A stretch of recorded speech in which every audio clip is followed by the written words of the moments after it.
Why are you pivoting?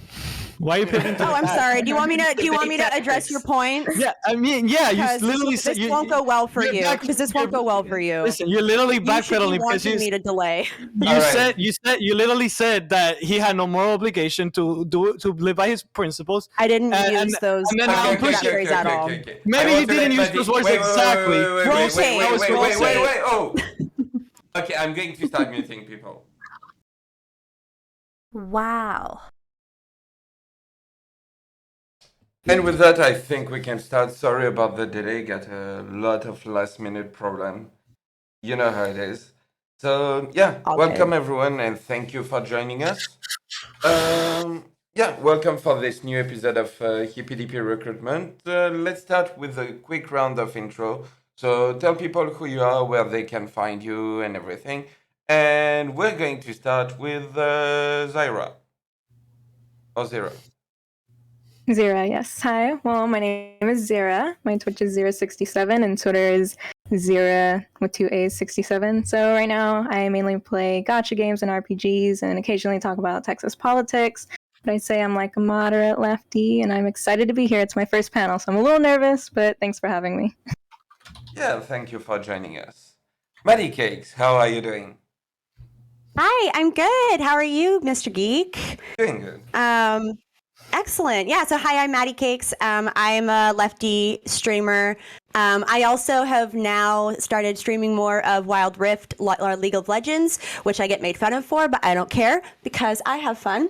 And I'm really happy to be here. I love this roundtable. You get to see people that are here for the first time.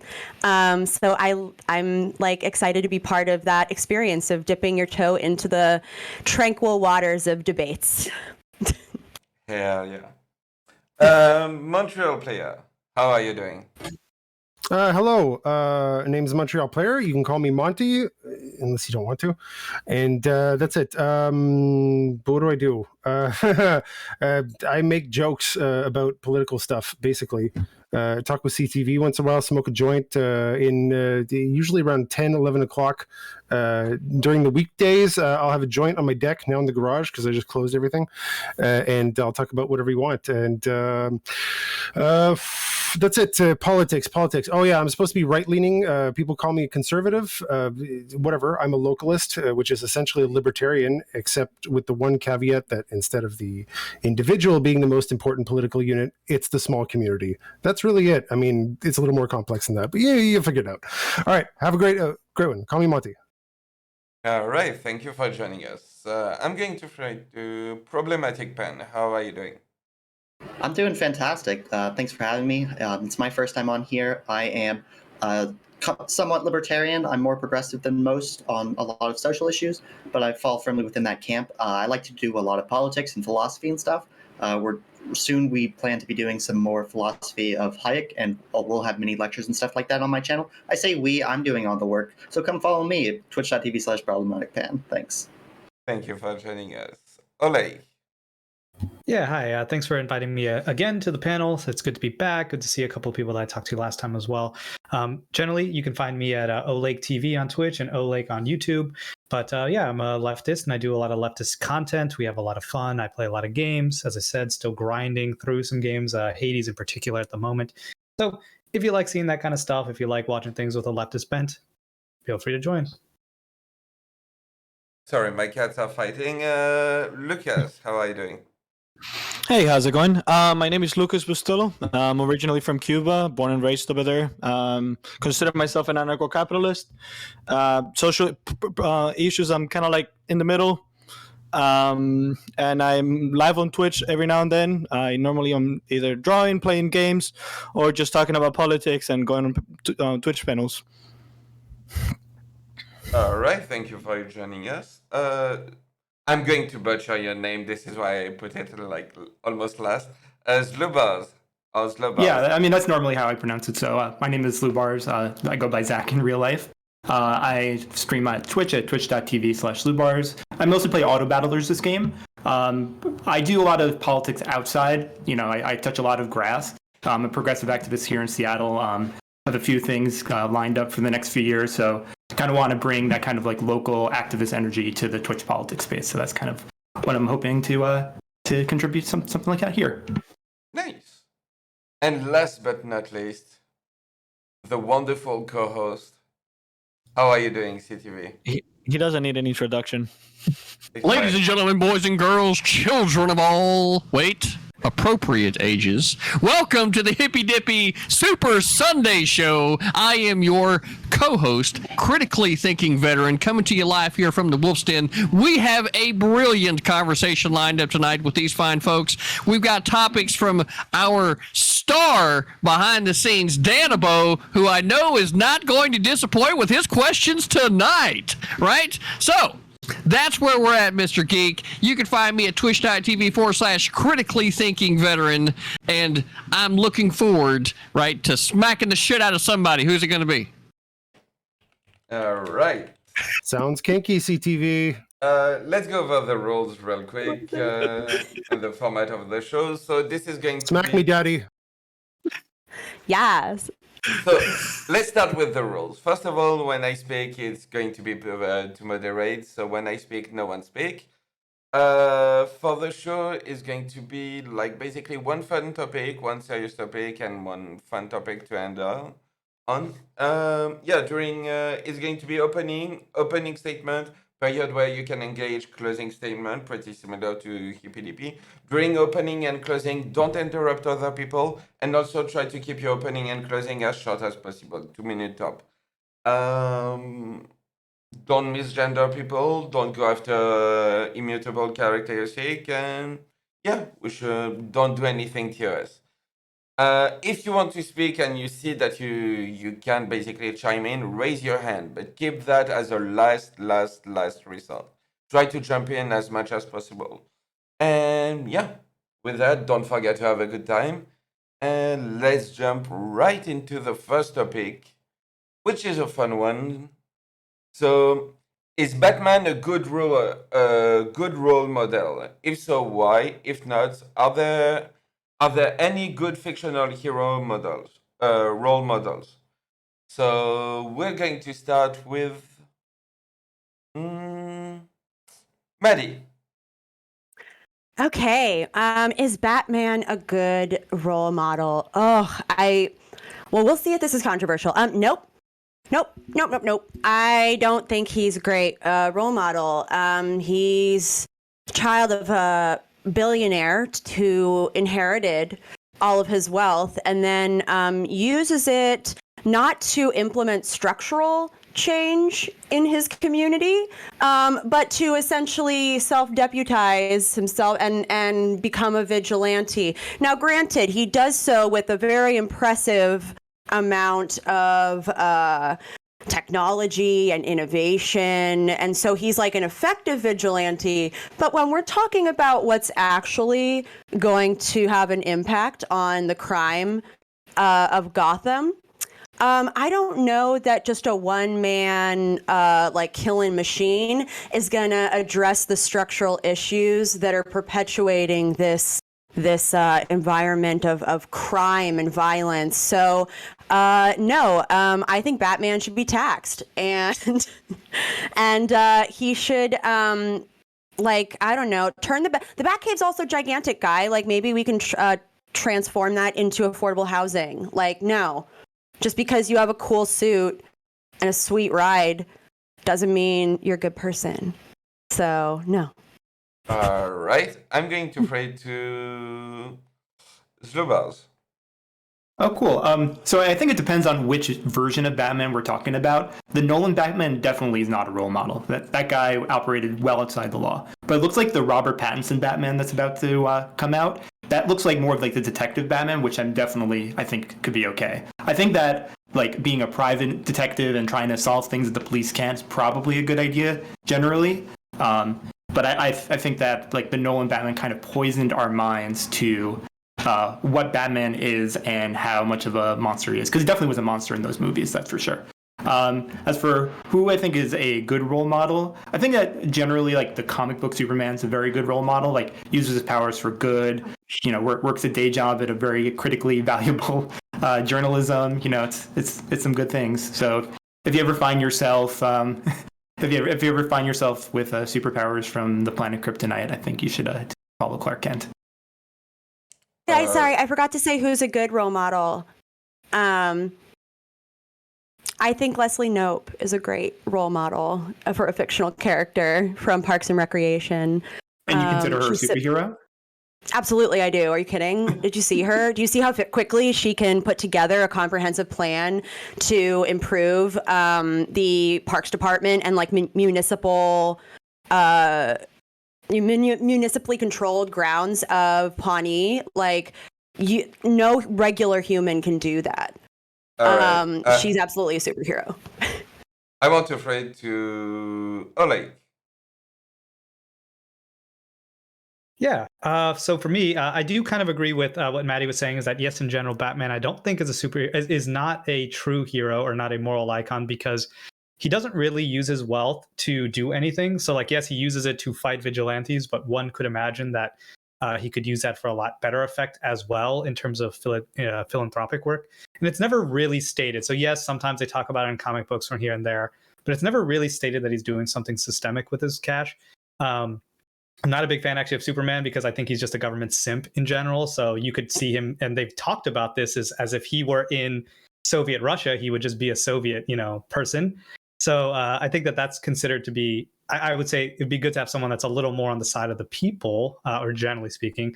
And so I would say my recommendation might be Daredevil, who is the poor man's version of Batman. So he works all day as a lawyer trying to help people, is extensively not very successful in terms of cash, but at least showing that he's doing something in the real world within his means. And then also has the Batman kick-assery and doing it without all the billions of dollars. So yeah, I think that's sort of like he bridges the gap. Then you don't get to feel bad about him being super rich and then just like dating supermodels and never doing anything with the money that theoretically Bruce Wayne should be doing with all of his cash. All right, I'm going to fade to Zero.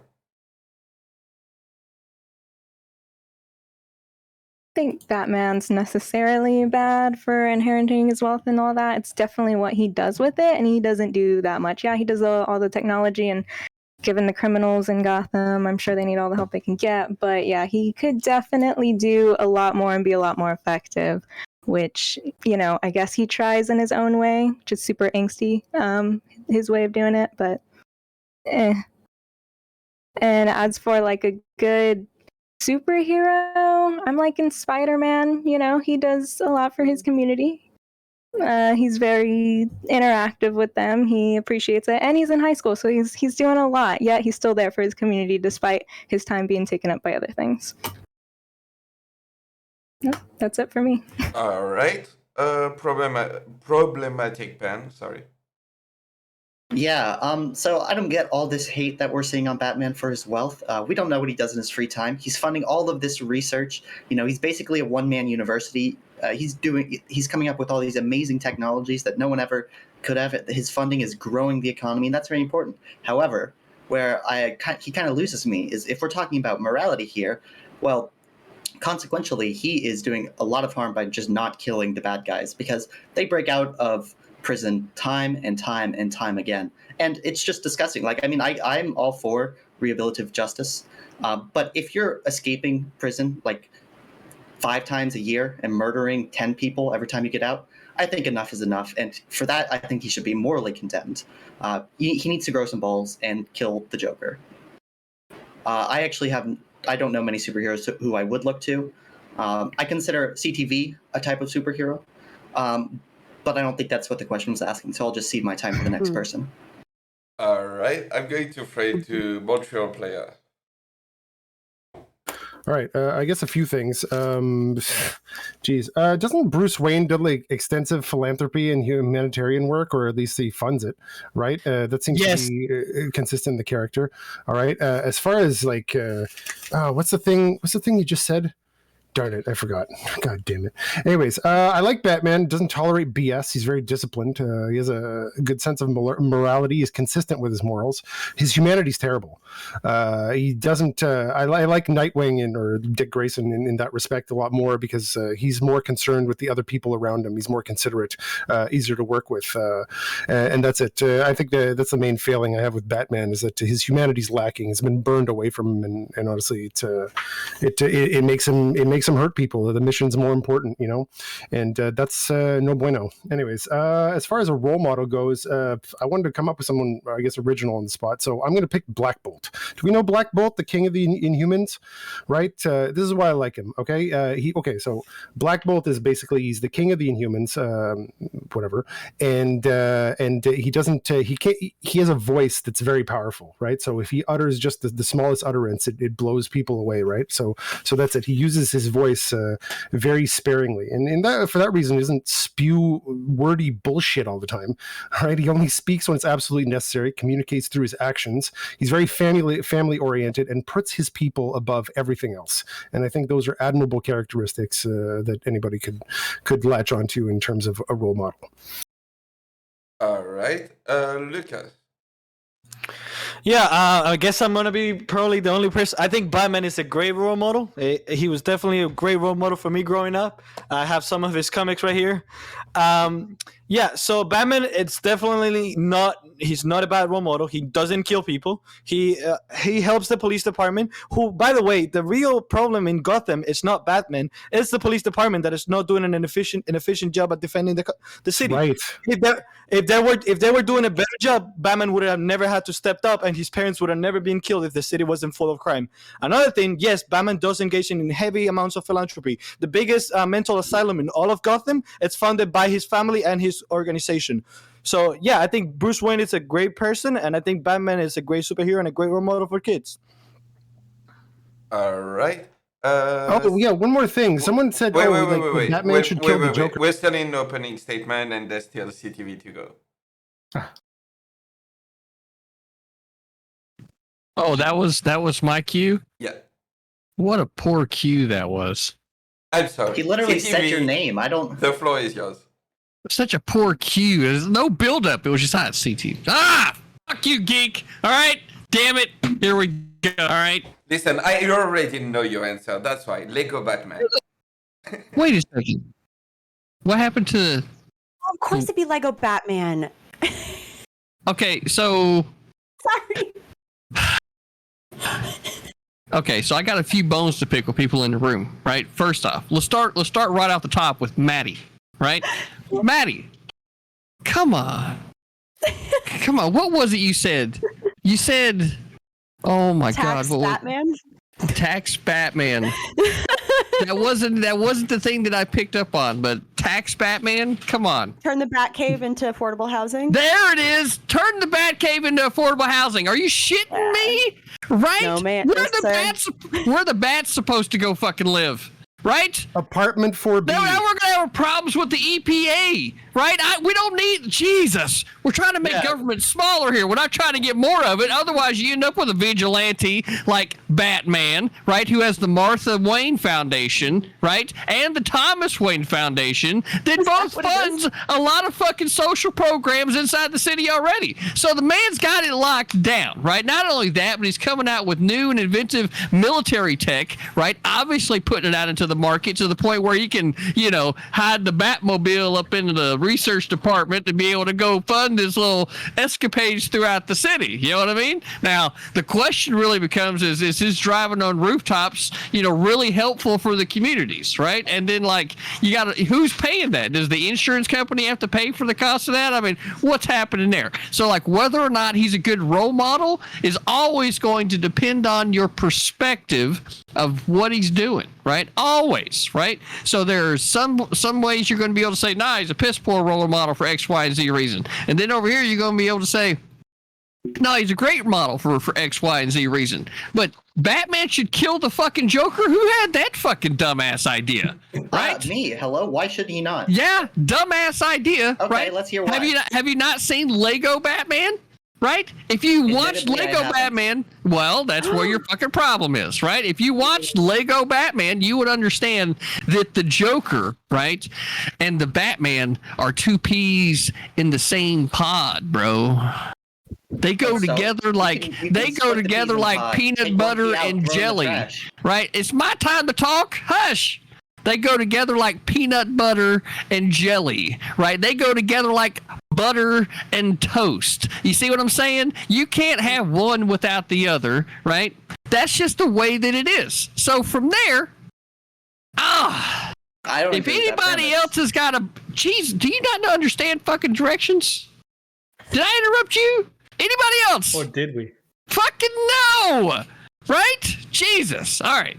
So from there, I'm sure it's going to be a lively discussion, Geek. We've got a lot of energy in the room, right? So long as we keep the fucking meme train going, I'm trying to fucking hook up as many cards that I can, right? With Maddie bringing it up with the caboose, right? We're going to try to put everybody inside this meme train, and we're going to carry us on for the next 2 fucking hours, okay? So let's get this fucking party started, and we all know, right, that Batman was a great fucking role model. And with that, you can engage. All right, hold Yeah, I on. mean, the Can biggest I issue address that this I see- Can I address this Batman not killing the Joker thing? Yeah, Okay, how please do. Batman should kill the Joker. Why doesn't the fucking liberal ass society he lives in not kill the Joker? I mean, is that not their fucking role? Do they not have the power of fucking death penalty in here? They catch this guy over and over again. He keeps escaping. Why doesn't society do it? Why does Batman have to do it? Why do they have to unload this moral decision onto fucking Batman so they can judge him for it? Batman can do whatever he wants. If he doesn't kill him, they judge him for it. If he does kill him, oh, Batman, he's so cruel. They're gonna judge him for it. You fucking cowards. Kill him yourself, fucking stupid Gotham City.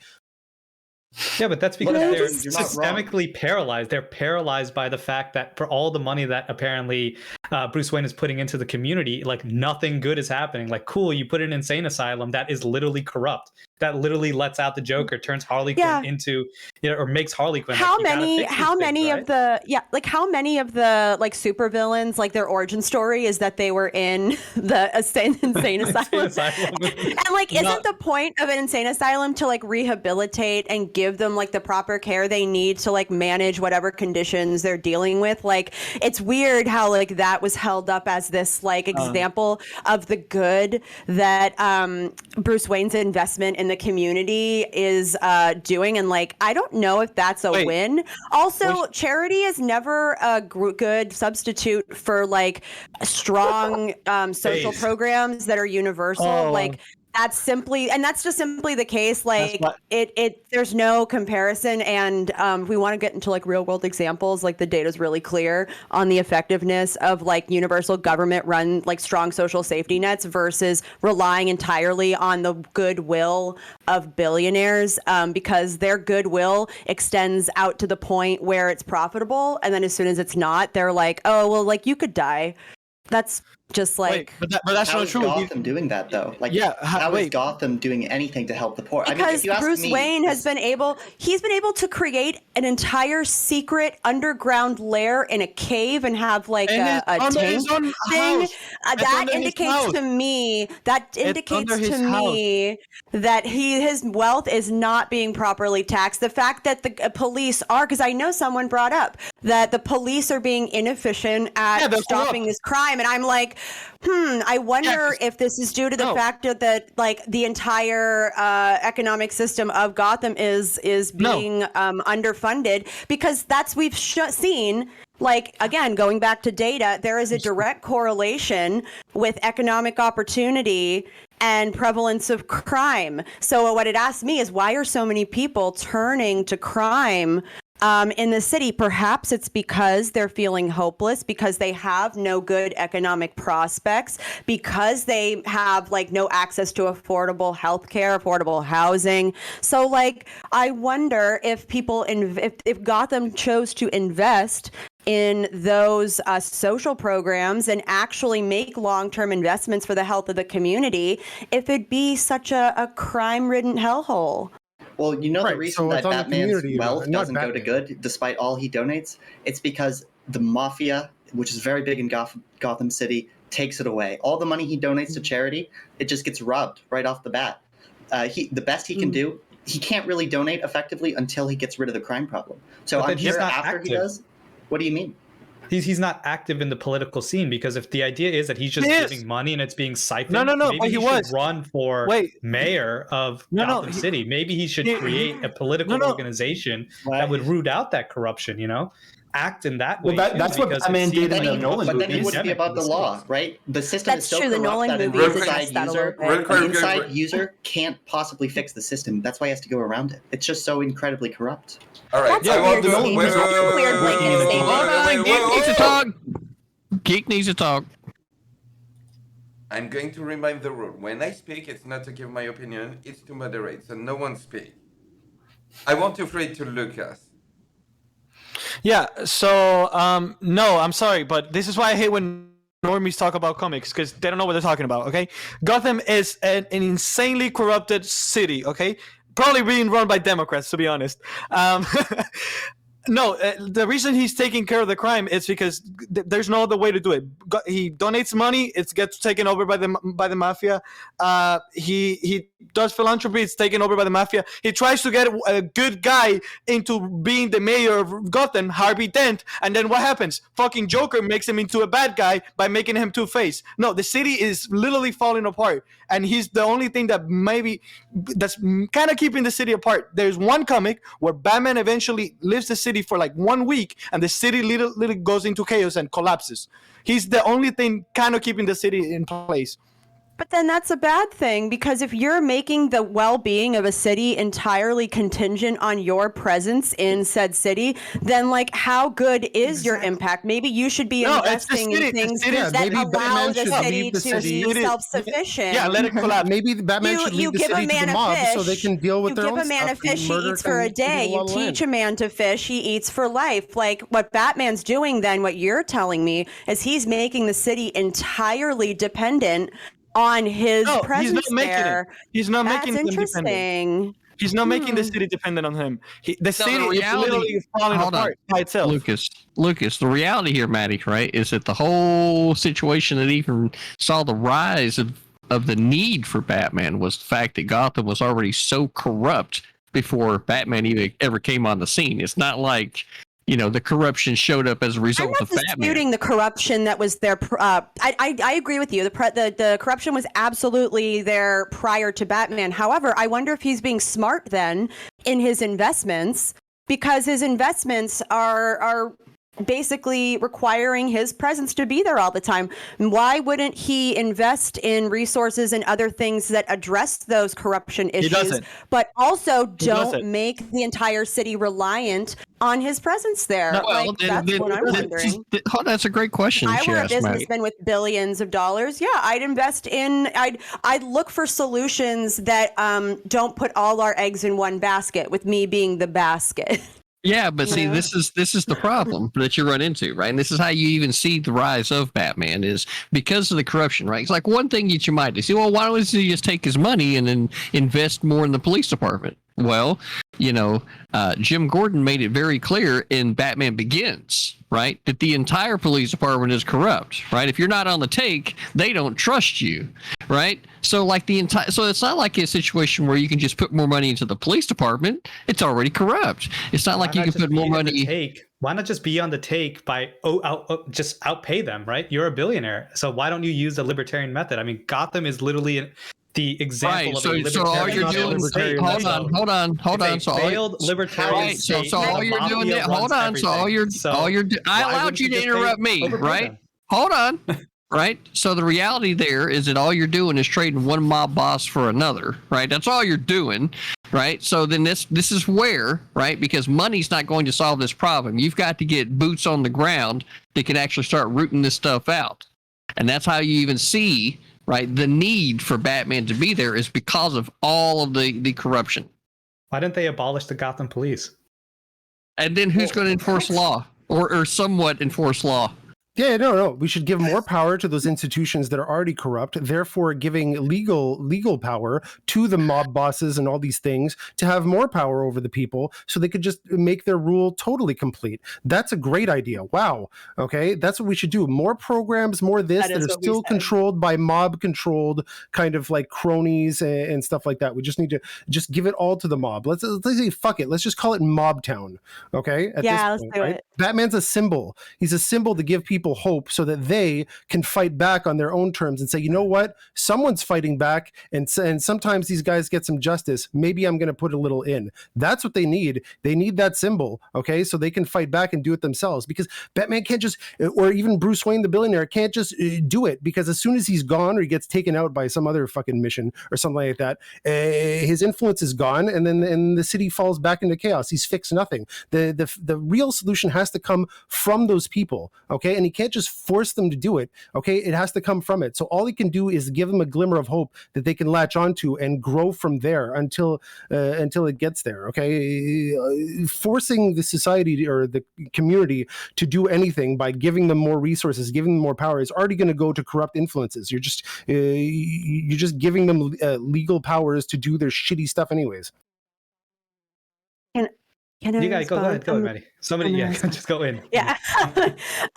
So I think one of the key themes that has been uncovered here is the prevalence of the mob and the mob power sort of running the city. And I agree. I think this is absolutely a big issue. But I look to, again, historical reference for when the mob was also heavily prevalent in New York City, in Atlantic City, they used a number of different methods to basically cut the head off the snake and dismantle the mob's power. And the way you do that is by cutting off their financial resources and their revenue generating channels. So one way that we've been doing that a little bit in the United States to this day, I know, okay.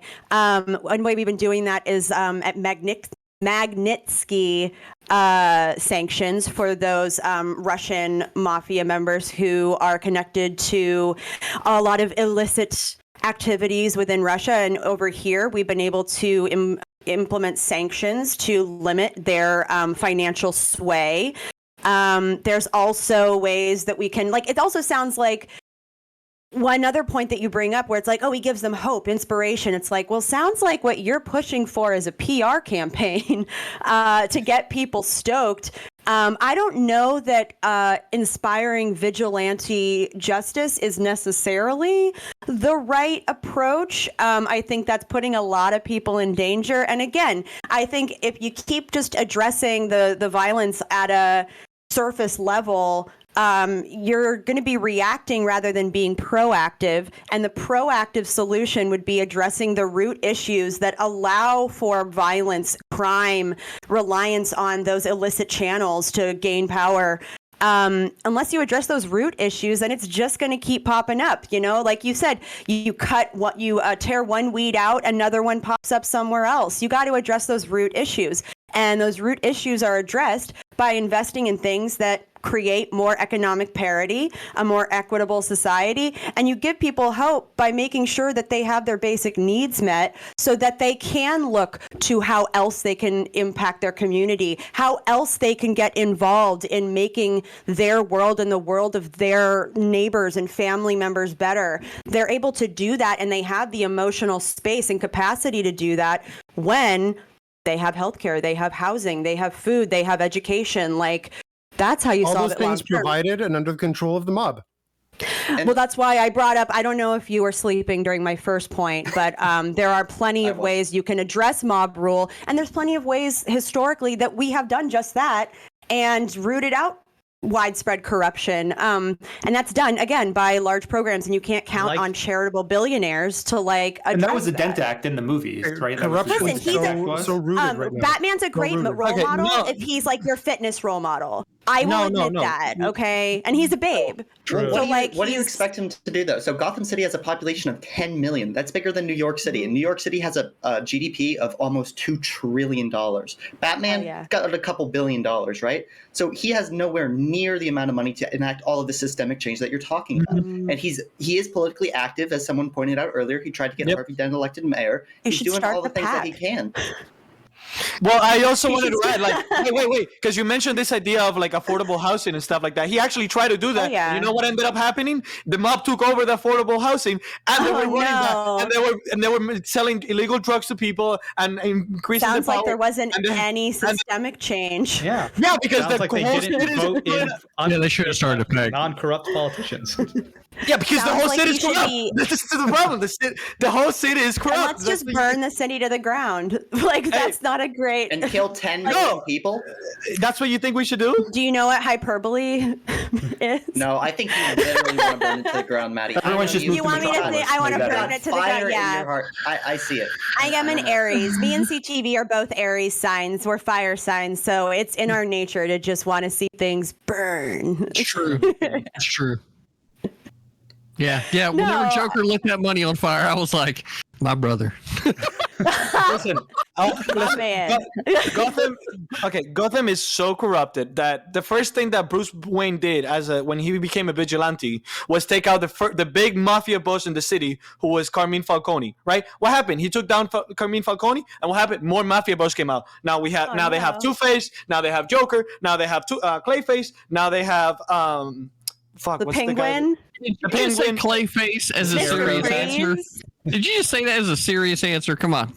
Clayface. Clayface is a villain in Gotham. You didn't know that? Come on, No. CTV. I know, but Poison Ivy. we're addressing like systemic change here in the government of the city, and you brought Clayface in as a serious answer. I just thought it was funny. Clayface was a cop. Like, he literally was a cop that became a villain. So he's another. We're just saying that's a example low of the city effort. being That's a corrupt. low effort villain naming. that was a lazy one. You know, Clayface. the whole city literally even has like environmental terrorists. Like, they have Poison Ivy, who is an environmental terrorist too. They have what's this? What's Dr. Hayes? No, Mr. Freeze, who's also an environmental terrorist. Literally, the whole He said Poison Ivy, man. Now anybody can think about it as a frozen Arnold Schwarzenegger, right? But you could have said Poison Ivy. That's, Catwoman. I mean, both of them. Like Catwoman, as bad as she is. You just don't want to mention women? Listen, what is going on here? CTV, Catwoman, even though she's not the greatest person in Gotham, she's probably better than the average person in Gotham, because the whole city is corrupted. That's how bad it is. A freaking thief that likes, that lives out of stealing stuff, it's better than probably half of the average person in Gotham. And there's a couple of different Catwomen too, because don't forget about Halle Berry, right? And she's hot. All right. Again, and like, with that being said, I yeah. think we're going to jump into closing statement for this topic. I just want to say real quick that it was supposed to be a fun topic, and you managed to make it serious. I cannot wait for the next episode of the next comic of Batman. Batman goes to a school board meeting, or Batman tries to pass a law. I'm sure this will be amazing. Anyway, I want to pray to Olay.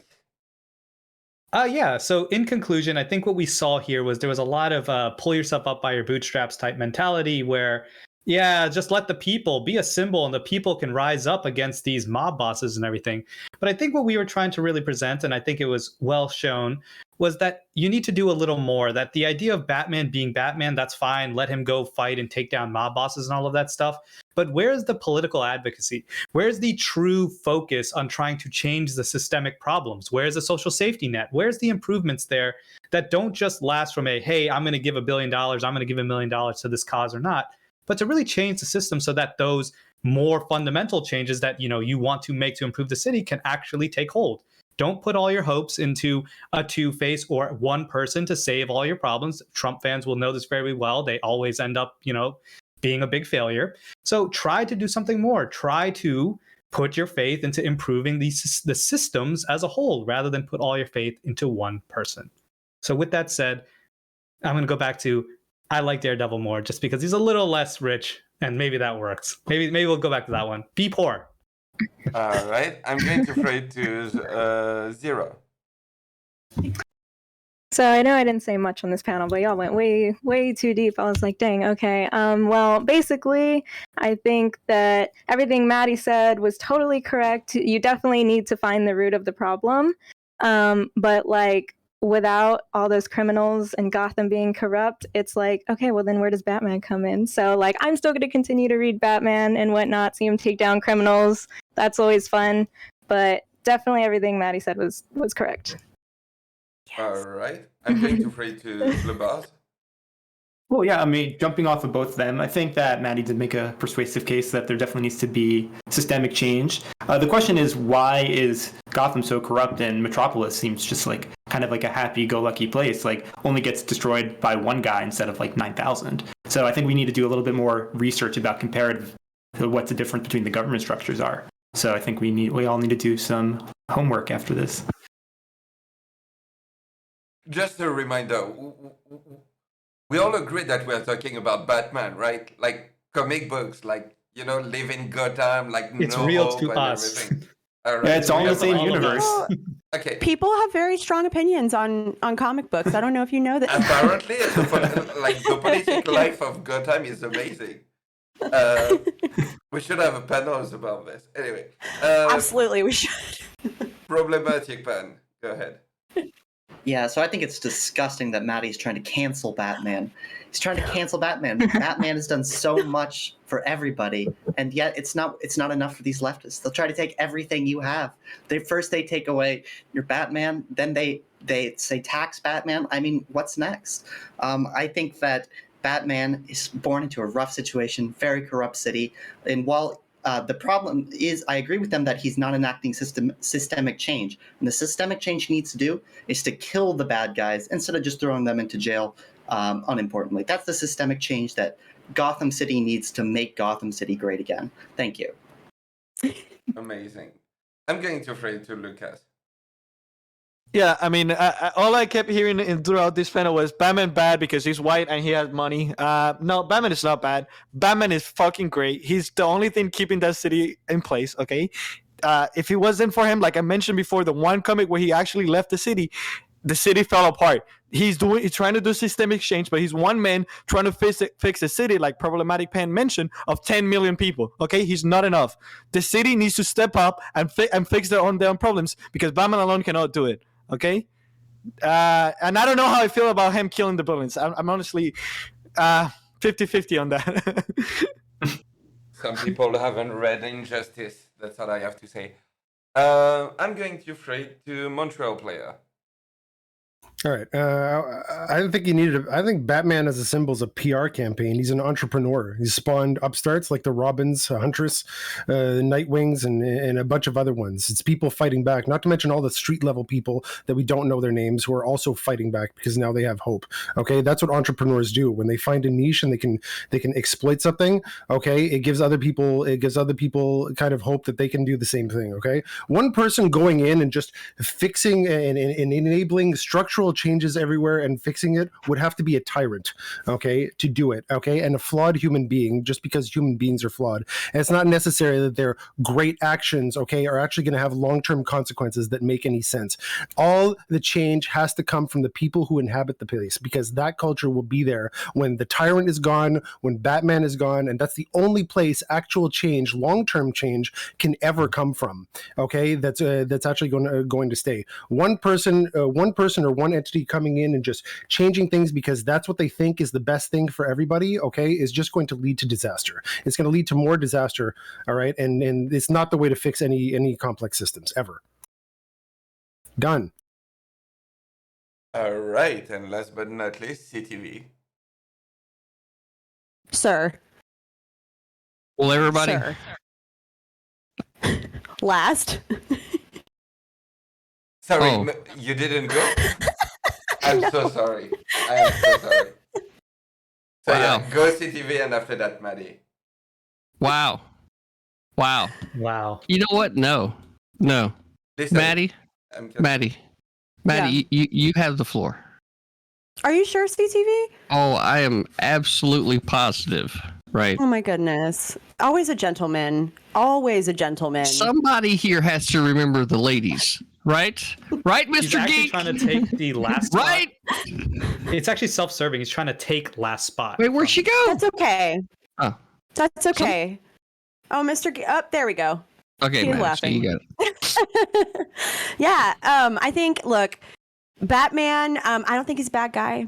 I'm a big fan of him. I think he's trying to implement change, but the reality is that the kind of change that he's looking to instigate is not going to happen with the efforts of one guy self-deputizing and becoming a vigilante. No matter how much he innovates in terms of like firepower and weaponry and other things, the reality is that Gotham's going to see the same problems proliferate and bubble to the surface as long as the structural issues of economic inequality and lack of parity in terms of access to resources. As long as those continue to happen, then we're going to see the same amount of problems bubble to the surface in Gotham. And just because you got involved with one mayoral campaign does not mean you are politically engaged. I'd love to see him use his funds to advocate for policy. I'd love for him to use his funds and influence to shape the perception of the public about certain issues. And I'd love for, you know what? I would love to see Batman attend his local school board meeting. I think that would be great. And I'd love for everyone to attend more like local school board meetings, your city council meetings. Get politically engaged. That's how it starts. He has all that money. Like, just do something with it, you know, that doesn't involve like making new kinds of like bullets and cool armor. Even if the armor looks cool. And I gotta say, I'm a fan of the armor that George Clooney wore because it showed nipples, and I think that's great. Best Batman ever. That's disgusting. That's the worst Batman outfit of all. Okay, the bad nipples are Free the nipple. bad nipples are disgusting. Okay. Okay, that will be Free the the topic nipple. of another debate. But I think we already got it on top of that. But anyway, CTV. Look, I'm about to blow everybody's mind, right? I'm about to blow everybody's mind. Look, this is what it all comes down to. It's obvious that the Wayne family immigrated from the South post-Civil War to the North, right? Look at that manor. You see how big it was? And what color was it? Oh, yeah. Yeah, Southern plantation style manor. That's what it was, right? So then from there, they had this big-ass cave where there was bats. Next thing you know, right, this kid goes through this stuff, and then his root fucking instinct is to start beating the hell out of something? I mean, at least he chose criminals, right? So, all I'm really trying to say here is that the man's got a lot of pent-up rage, right? And there's a few ways that he could have expressed that, but he chose to express it on the bad guys. And that right there is, I think, something that all of us can respect. And so as far as being a role model, you know, I'm gonna have to say, Maddie, I think you've changed my mind. I don't think Batman's such a great role model. What? I don't. CTV. Right? I don't, right? Because I can't see Batman raising kids. I can't see him being able to handle the very empathetic things that you must do, right? If you truly care about people in the community. So that's not the type of role model that I would choose. But now if you're just, you know, a complete self-serving only individual, right? I think you still have steps to grow. And I think that's why Lego Batman movie is by far the best Batman movie ever made. Because it takes you on that emotional journey, right? And with that said, CTV's take, best take of the night. Lego Batman, truly iconic. That being said, I heavily recommend The Killing Joke. If anyone hasn't watched it, great Batman. No. For the people that are going to be watching the next movie, you have to read this comic, Batman: The Lone Halloween. The movie is going to be based on this comic right here. Oops, upside down. Sorry. It's going to be based on this one. I love that you have it, like right there. That's awesome. Yeah. You see who's doing their research. I draw I myself make comics too, so you know. Oh, cool. That's awesome. All right. With that being said, before jumping into the next topic, I just wanted to thank, first of all, my co-host for being here always, Sunday after Sunday. CTV, go drop him a follow. He deserves it. He does a lot for this sphere. So if you like debate, he's been a big part of it. And also Danabo, because if you hear it's because you got an invite from him. He's doing wonderful work behind the scenes. So yeah, twitch.tv/Danabo and charleshockcbd.com. Enter code Danabo and you get 10% out of it. And also thank you to our panelists tonight for being here. I know we started late. Usually it's because of the guests. Tonight it's because of me. So sorry about that again. And yeah, for everyone in everyone's chat, go follow our wonderful guests. They deserve it. They're all amazing. So yeah, thank you for being here. With that being said, let's jump into the main topic. And we're going to revisit something that we covered in August.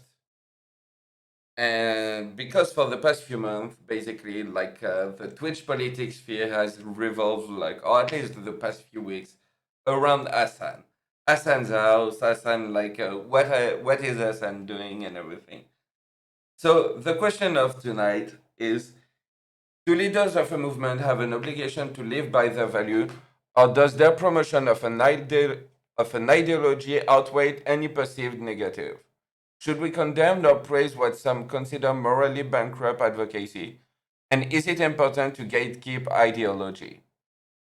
I'm going to start with montrealplayer. Yes, we should actually absolutely condemn bullshitters. They're parasites. They drain the energy from real work being done, okay, and channel it into bullshit, okay. And honestly, our system is flooded with parasites, all right. And the fact that we have a culture that kind of tolerates them, okay, and not even tolerates them, elevates bullshitters, okay. We've a system that structurally elevates bullshitters, okay, and then we wonder why things aren't working. Give me a break, okay. Fight back against fucking bullshit, okay. Let people have skin in the game. Let people have let people follow people that actually put of their own self into things they believe in, okay, and take the risk and be exposed to the risks themselves, all right. Because anybody who doesn't do that is complete and total bullshit, should never be listened to ever. Thank you. All right, I'm going to throw it to Lucas. Yeah, I mean, I agree with Monty. Definitely. I mean, I don't know. Maybe a lot of people are surprised about hypocrisy. I mean, me coming from Cuba, I've experienced a lot of hypocrisy, especially from socialists. They always talk about, like helping the poor and all of that. And in reality, the bureaucrats and everybody that works for the state are the ones living in the big houses. So, I mean, is hypocrisy a big deal? Yeah. Are we going to get rid of it? Probably not, as long as people are willing to give money to the freaking hypocrites. All right. I'm going to throw it to Zira. I think if you're going to preach something, you should probably live by whatever you're telling others to do, because then that's just straight up hypocritical. Like, if you're not doing it, why are you telling others to do it? And how do you expect them to do it if you're not even doing it? I don't really understand that part. But I think leaders of a movement should definitely live by their values. I'm not saying go live in the woods or anything. I'm just saying, like, if you're going to preach it, just do it. I mean, it's kind of messed up if you don't. That's my take. All right. Oleg? Yeah, so for me, the big thing that I wanted to mention is, again, ignoring the Hasan part about it, because I think that there's a lot of hate being thrown around just in the sense of, okay, he's been successful, and that's not something that we need to criticize right away. I do think in general, we have leaders in the world, and it is important that they have a moral obligation to do more, to live by their own values, because in general, leaders of the free world often lead people, they lead movements. And so if you don't live by a value, you're the one who's presenting that value, rightly or wrongly. And we can look at some of the biggest, and I'll use leftist people here as an example, like a Hasan or a Vaj or a Destiny or whoever. They lead that part of the sphere. And when they don't do good things, it looks down or it makes it look bad for the entire group. So I do think that there needs to be some real push towards holding them to an account to do more with their platform. Now, I'm never going to agree with the conservative mantra here, which is, socialism is no house, or some unrealistic standard where essentially every single leftist has to be completely living in poverty or something to actually speak on this, because that's the right-wing form of gatekeeping. And that's why I would say, though, that while we want to have a moral obligation, or at least push people to do more with their platform, in the same way that we literally just had a conversation on Batman doing the same exact thing. It is important for us to understand that gatekeeping is not good, because then you're just defining yourself as the leader of a given platform or of a given tenant or an ideal. And I think that that's the weak part that I often see, is that so many people are quick to criticize when they can act as the gatekeeper. They don't have to have a shared value. It can just be a guy I don't like, and then I can act like I'm the true gatekeeper of what it means to be a leftist or what it means to be a conservative or whatever. And then I can now dictate upon them what that means. And I think that this is where you want to have discourse in a community. You want to have a place, if it is Twitter, whatever, where that community can come together and say, here are the values that we want to live by. Here is what we want out of our community. Here's what we want out of our leaders. And if leaders are okay with it, for example, I'll say it once and I'll say it again, conservatives, Trump, MAGA cult people don't care. Whatever, they don't care. He can do whatever he wants. That's what that group decided. We don't need to keep criticizing it, because obviously they're too stupid or don't care and they don't want to change it. But in the left, it seems okay for us, especially in light of the Hasan thing, to come together as a community and say, what do we want our leaders to do? There are leaders, because they're popular, whatever. So we should be holding them to some account. All right. I'm going to throw it to Problematic Pen. Yeah, so I do think there is an element of hypocrisy here. If you want your movement to be successful, then obviously you need to lead by example. You can't just expect other people to be doing it. I'm not going to be as harsh on Hasan as some other people, because I'm not actually sure to the extent where he chose to be a leader. I thought he was just some React Andy who became really popular. But now that he is popular, and now that he has all of this, money and platform, I do think he has some responsibility to his principles to start advocating. In no other area of leftist thought would it be okay to do the bare minimum, and just because they're slightly positive or spreading awareness, that's enough. In no other context would a leftist accept that as morally sufficient. So I don't think they should accept it here either. Should we gatekeep ideology? I think to an extent it's important. If your ideology becomes too broad and meaningless, it will lose meaning, right? I feel like there is a little bit of a problem with socialism, where so many people who aren't socialists have started calling themselves socialists that we don't even know what socialist really means anymore. If you ask the average American, now this could just be due to bad education, but if you ask the average American, they think Bernie Sanders is a socialist.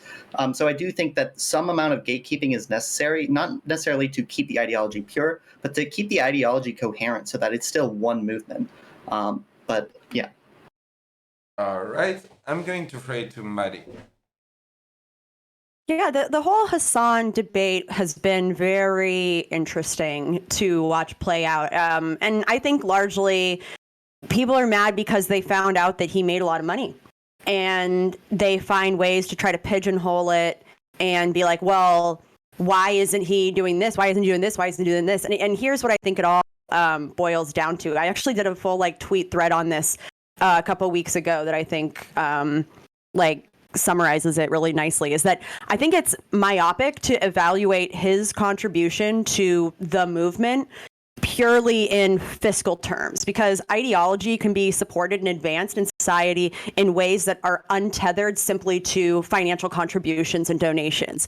I think Hasan in general has a net positive impact on advancing these socialist ideas as a whole, and that's a good thing. I know for a lot of people, they say, well, there's, all he does is just awareness, and that's not enough. And I say, well, that is true.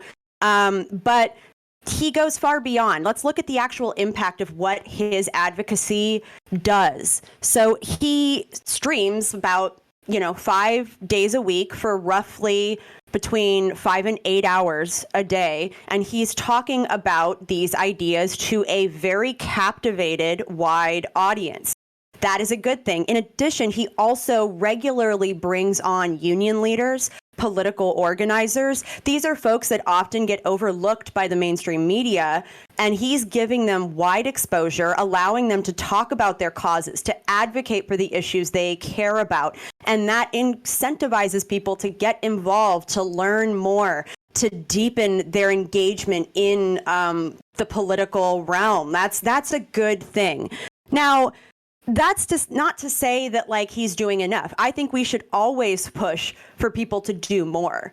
But it seems misguided to condemn him for not taking a vow of poverty. It seems misguided to like label him a hypocrite and a grifter or whatever else people have been calling him simply because he's gained popularity, and that popularity has generated a lot of like money for him. I think we're condemning the wrong people. The real evils here are billionaires who are sucking the wealth out of our economy. It's not like some dude who made a few $1,000,000 because people are interested in what he has to say, and he's using that influence to spread good ideas. So I think people maybe lose sight of what the actual goals are, who the real like villains are, and it would serve all of us well to keep our eyes on the prize and not get distracted by this like nonsense. All right, I'm going to throw it to Zlubas. Yeah, I think there's a lot to that. Like from just a purely pragmatic point of view, like having someone who's huge in a certain movement that's a total hypocrite is just going to look terrible, and it's going to even though it might bring some amount of people, it's going to push so many people away. Like look how many conservatives ask or attack Bernie Sanders for having like a relatively inexpensive lake house. Like even something like as minor as that like gains a lot of traction. So it's such like an easy thing for someone like Hassan to do, to just like do like even like the bare minimum. Like I'll just say that from a practical point of view. From like a theoretical point of view, yeah, he has no obligation to do anything. He doesn't have to like pull people up. Like I'm not like that familiar with what his content is exactly, but like it doesn't seem like he's pulling like smaller content creators up. Like, you know, someone like Destiny seems to really do that. Like has like a lot of like smaller people on talk to it, which I think is really important for the health of an online movement. When if you just like all you do is you just partner with the biggest streamers, and you know you try to shit on someone who has like some scam cream or whatever. Like that's just is not how movements go. So I think the kind of the TLDR is that no obligation, but it's just like the biggest self-own in the world not to just do the bare minimum. All right, and CTV.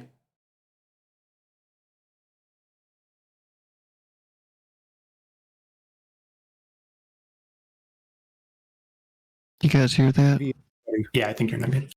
You're good. Do you guys hear that? What is it, CTV? ASMR stream. This right here is about the amount of words that this topic deserves. Listen.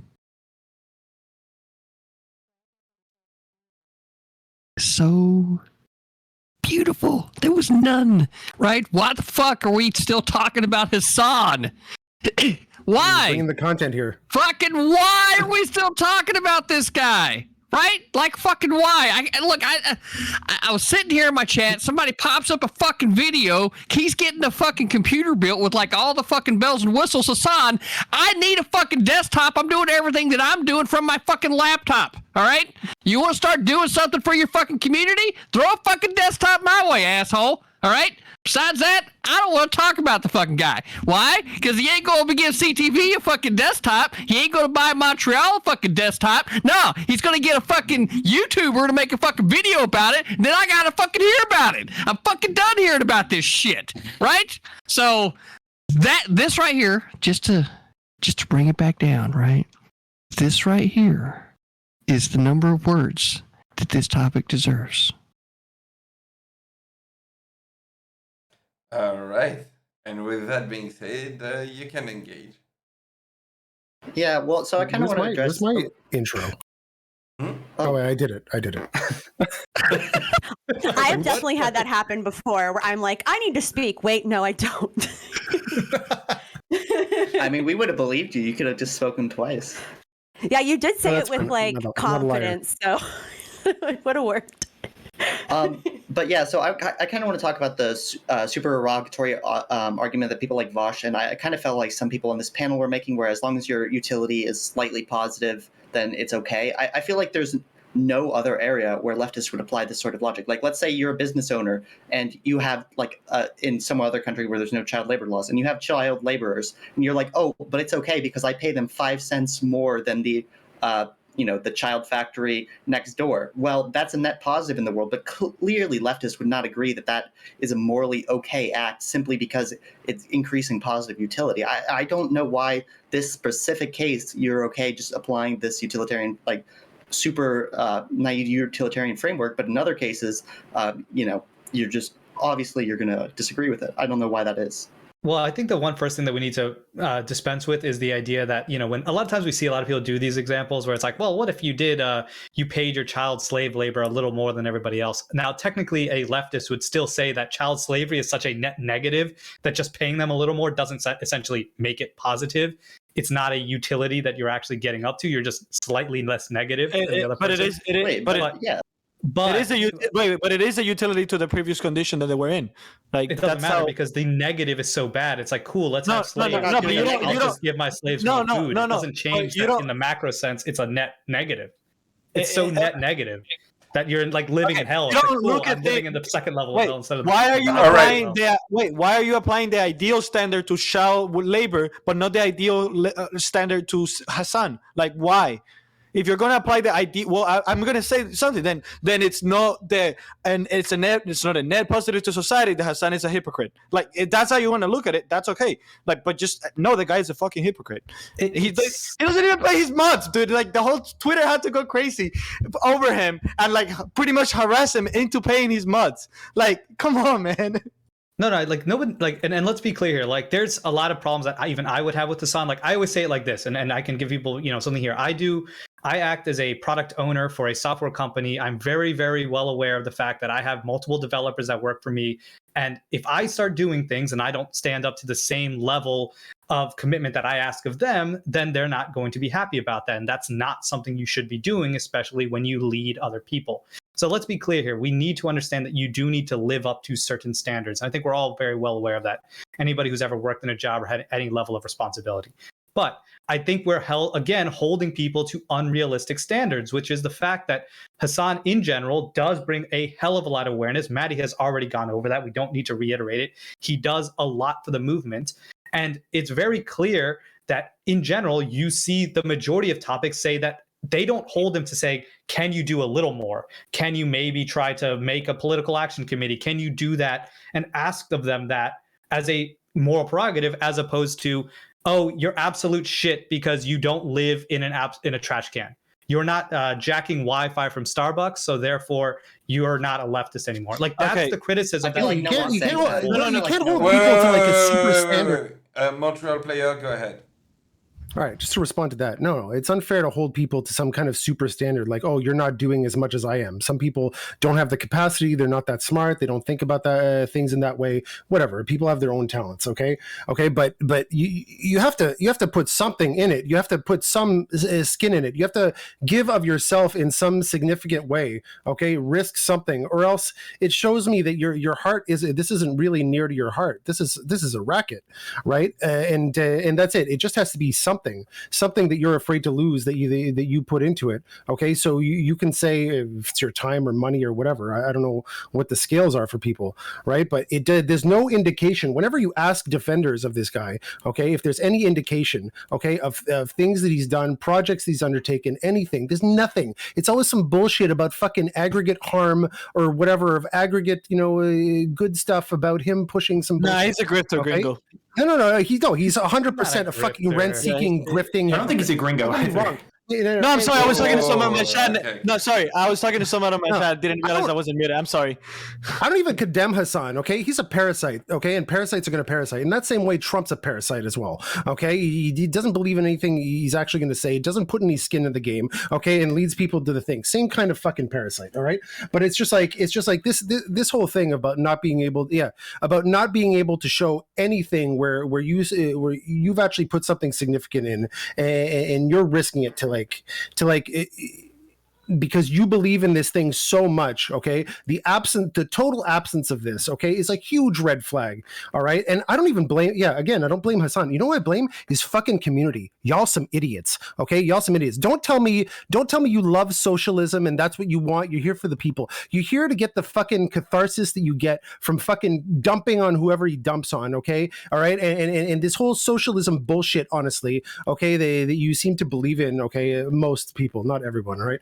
That you seem to believe in is just an excuse so you can pretend you're a good person while someone gives you an excuse to be a shitty person. That's what I think. That's the impression I have. Is going wild on this. Like, this is what we should all understand. The left community right now is having this discourse. Like, again, they're doing this discourse. They're trying to find the right place. How much do you expect out of them? How much do we not expect out of them? Sure, there's going to be some people that say there's no moral obligation, but think about the fact that you've sat in this panel with a whole bunch of leftists and none of them have said there's no moral obligation to do better. Everybody said you should. So it's Maddie like said it. Maddie said it. Dream world. Maddie said it. No, Maddie said she it. said that he does a She lot said that already. she said that he had no moral obligation. Go ahead, Maddie. Actually, you go. He doesn't have to do better. Yes, I actually did not use that phrase. It was not me who said that there was any sort of moral obligation. That is a phrase that has not exited my mouth today until right now. It just did. Yeah.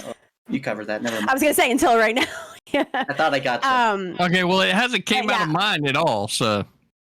And also, sorry, I was distracted because Mr. Geek's cat is really cute and is just sitting there hanging out. And I just, I want to give it a little scritch. It's so cute. Scrappy's right there. See Scrappy? I know your pup's been napping in the background this whole time. It's super cute. Why are you pivoting? Why are you pivoting to I'm sorry. Do you want me to address your points? Yeah, I mean, yeah, you literally said this won't go well for you. Because this won't go well for you. Listen, you're literally backpedaling because you need a delay. You literally said that he had no moral obligation to live by his principles. I didn't use those phrase at all. Maybe he didn't use those words exactly. Wait. Oh. Okay, I'm going to start muting people. You gotta chill a little, Geek. Sometimes you just gotta let it roll a little bit, man. It was good fun. No. CTV loves chaos. I want to let Maddie speak for herself. Like, so Maddie, clarify your position. She's a big girl. She's got it. Believe me. Yeah, look, I think it's.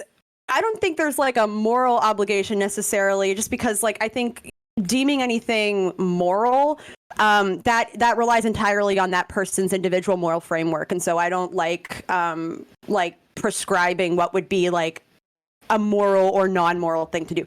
However, I think if you want to have any sort of credibility as a leader of a movement or someone who advocates for a movement, I think that it solidifies like your position as a leader to try to live your values as best you can. But I also acknowledge that people aren't perfect. People are also existing in a system that isn't perfect, where like, yeah, there is a profit incentive to like go on Twitch and talk about these things, especially when you do it full time, because you're trying to like make a living for yourself. That is simply a reality people live in. However, I also make a distinction of someone making millions on Twitch while championing the poor and underprivileged, and someone like Jeff Bezos who has $150 billion and pays $0 in taxes. Like, that is where I'm drawing this distinction. And if we want to talk about, I hear people saying, well, like, as if there's some sort of threshold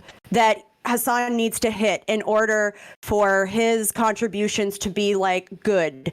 Listen. And the problem is that always seems like a moving target. Is it like, okay, is it 10%? Is it 15%? Is it whatever? Because if we want to evaluate the media value of his advocacy, I can do that equation for you. I work in marketing. Like, but then when is it going to be enough? The answer is it's never going to be enough. Wherever the threshold is, Hassan is way beyond it, okay? Hassan's been fucking over poor people for almost a year now. How is he doing that? By selling them lies and making himself into a millionaire. That's what he's doing. He's selling them lies. He's making them. So the fact that they find him entertaining and are choosing to give him money because they enjoy his content, he's forcing them to do that. So that is him, right? He's selling them a lie. He's selling them a lie. Selling them lies. lie? Then in your mind, is every single leftist content creator selling lies? Like, is that so? Everyone you disagree with, that makes them all grifters, or is he only a grifter because he made a lot of money? He's not doing anything. Selling ideas you disagree with. Because he's not doing anything. That's why. Because he's not doing anything. The lie is that he pretends to be this socialist revolutionary that's going to bring up the poor and the middle class and help everybody become rich, and we are gonna live in this socialist. Oh, is that what he says on his stream? Oh, come on, he's gonna like make everyone rich? I feel like he's just lazy. I don't think he's a grifter. It seems to me like he probably genuinely believes what he's saying. It's just that he doesn't care enough about it to actually do something about it. Like, I don't think he doesn't believe in it. Just he doesn't believe in it like so strongly that it compels action. But he's making money. Sorry, CTV is going to go next. But after that, I want to phrase to people who haven't had a chance to speak a lot. So Zlubars and Zira, if you want to chime in after CTV, you'll be able to go. CTV, go ahead. Sorry. Yeah. Like, and I was listening to a panel saying, honestly, I haven't watched any of Hassan's content. I just end up having conversations about the guy, right? I've seen some of his performances on some different like debate show type things, but I don't really like tune in to stream every day, and I can't say that I've ever been there, but like maybe once just to see what was going on at one time. That said, so I'm listening to what Pan is saying. He sounds like he knows what Hassan's content and what he says and does is like. To what Maddie's saying, it's always interesting whenever Maddie starts making a conservative argument or a capitalist argument for, oh yeah, that definitely just happened. It's so interesting when it does. I'm telling you, right? So the real thing that Maddie said and what she said was the distinction, right? So this right here is where we kind of segue a little bit into if you're actually trying to enact some type of real social change across this great nation of ours. I will tell you now that if I ever get to where Hassan is at with his money, I'm going to start buying up patches of land around major cities and setting up RV resorts for people to be able to take their RVs to and make it affordable. Right? Because I really feel like, especially with the way manufacturing and jobs has been going, they're short-lived in some places. It's not the way, things used to be, and being mobile helps out with that. And I don't feel like there's enough RV resorts out there, so that'll be a good way to be able to help people and keep them close to the jobs. It's going to allow them to be able to continue carrying on, right? So it's a benefit on both sides of the moral coin, and so subscribe to CTV. All right, Zira. So yes, his money is given to him voluntarily. I don't have a problem that he's rich. Like, whatever he had, how many subs he had on there was like 4,000, 5,000. I don't know. I'm not sure. I just also think that he is kind of lazy. Yeah, virtue signaling, it can be good. You're spreading awareness. That's always good. But more can be done. I don't think he's doing it maliciously, and he definitely probably believes in socialism. But I think if you have a really big influence, and you do, and you have like the ability and the opportunity and the knowledge, which he has all of those, his call to action can be like going on a stream and saying like, hey, these are this is the things that I believe in, you can too, and explaining a lot of different stuff. Like, that's good, but there can be more done. And he's in that position to do more. He just isn't. So that's kind of what I have to say about that. All right, Zlubal.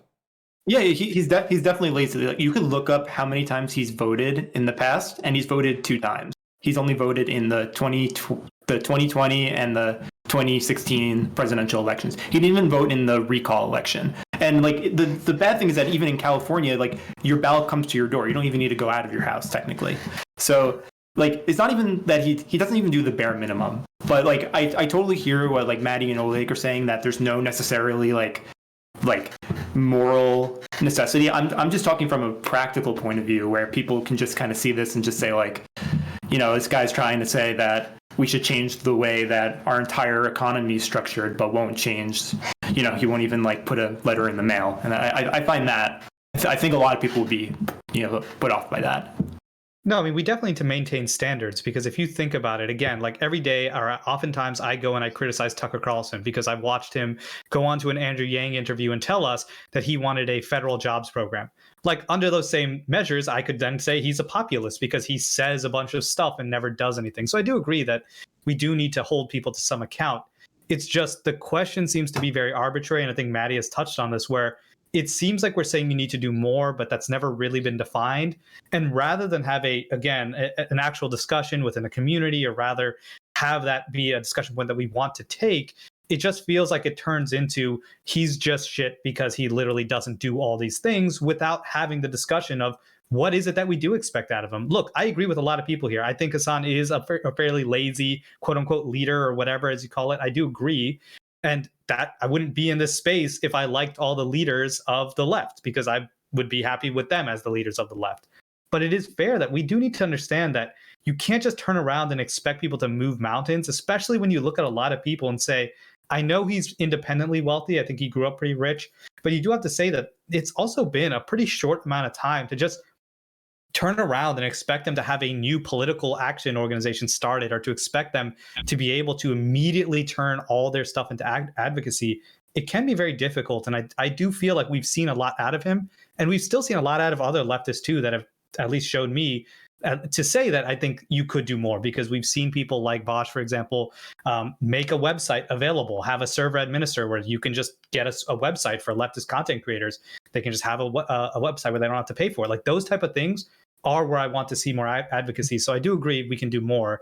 It just feels like we're pushing and holding people to standards that, generally speaking, are not reachable, and there's not really an answer beyond just shitting on them for being bad.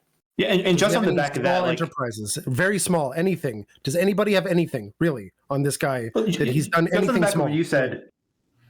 Well, just wanted on the back of what you said, Oleg, like just to compare like what his uncle did. His uncle started the Justice Democrats, which literally got multiple people he also elected. busted the unions for the people that were working for him. Okay, let him finish. We're answering your question. Let him finish, sir. Yeah, no, I'm just saying like, no, I'm not saying that like Jank, I'm not saying that Kyle Kalinske, they're saints or anything. I'm just saying that they're the ones who are living their values. Like they have the ability, and I think that's awesome. Like, you know, like love or hate the Justice Democrats, like what they did is like pretty amazing and pretty unprecedented. Also, the TYT just unionized, by the way. So they did do the union busting thing, but they also just unionized. So yeah, after they were called out by a lot of people. I will say, and I was one of the people. Yeah, I was one of the people that called them out, because I think like that in that case, like I absolutely think that's worthy of criticism. Like if you're an organization that professes workers' rights and other things, but then you fight against your own workers attempting to unionize, yeah, that's fucked up. And that's like a great example of not living your values. So I think in that regard, absolutely, that's something that's worthy of being called out. However, like when I think about someone like Hasan, he made his money off of people choosing to subscribe or, you know, cheer or whatever. And like, I don't see that as like exploiting labor necessarily, though I also will caveat that by saying that when you live in a capitalist system, there's no such thing as ethical consumption entirely. Like we all benefit from exploitation, and that's something that people who believe in socialist ideals are working to reduce. Like, because all you can do under the system that under which we currently exist, all you can do is harm reduction. So you're not going to do these like structural changes overnight, and we recognize that. And so I think one of the things that I like about Hasan and the fact that he is spreading the popularity of a lot of these ideas is that he's said that he's gotten a lot of emails from folks who have gone out and canvassed for the first time because they got inspired by some of the things that he said. I'm someone who canvasses all the time. You know, I do like political strategy and political organizing as my like job. And I would he has the kind of influence and reach that people who could, if we went canvassing every single day, that we could only dream of. So it's a good thing. It's a necessary thing. It's great that he's using his influence for that. But I also agree that like we should push him to do more. We should push everyone to do more, because like of fucking course we should. Like, let's get creative in ways to do it. I love CTV's idea where he's like, if I made that much, I would create these like spaces so people could have an affordable way to like go to an RV park and like visit some cool places around the country. Like, I think that's fucking awesome. Let's like challenge leaders of a movement. Let's challenge those prominent people to be creative about where their influence is directed. And like, for someone who has a lot of resources at their disposal, like, yeah, let's absolutely push them to do more. But, you know, that doesn't mean I'm going to like call them out and like call them a grifter because they're not like doing everything that I think they should be doing. I'm going to commend them for what they're doing, but then also push them to do more because like, that's what we should do. Also, that's just a better motivator. People aren't motivated by being like called grifters. Yeah, not just for like business. I just not want just to reopen it, CTV Go. Yeah, so not just for visiting places, but you got to follow jobs. I mean, that's, you know, kind of why I'm doing what I'm doing now with my wife, right? Is, you know, following where the good jobs are. If you have the ability, especially like considering, say, political climate of even just an office, right? Like if the office environment isn't right, having the option to say, you know what, fuck being around here, I'm going to go find me something else, and being open to moving, like that allows you to get you the most money that you can and get what you're fucking worth, right? And not have to deal with dumb shit.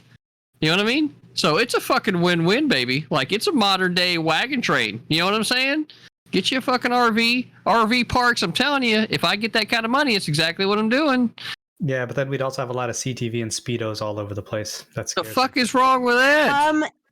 That is a massive check mark in the pro column, okay? Like, that's an advantage. That's a good thing. It's a price What I'm willing happened to pay to not for affordable disparaging housing, immutable okay? characteristics? Okay. Yeah. His outfit is immutable. He can change that at any time.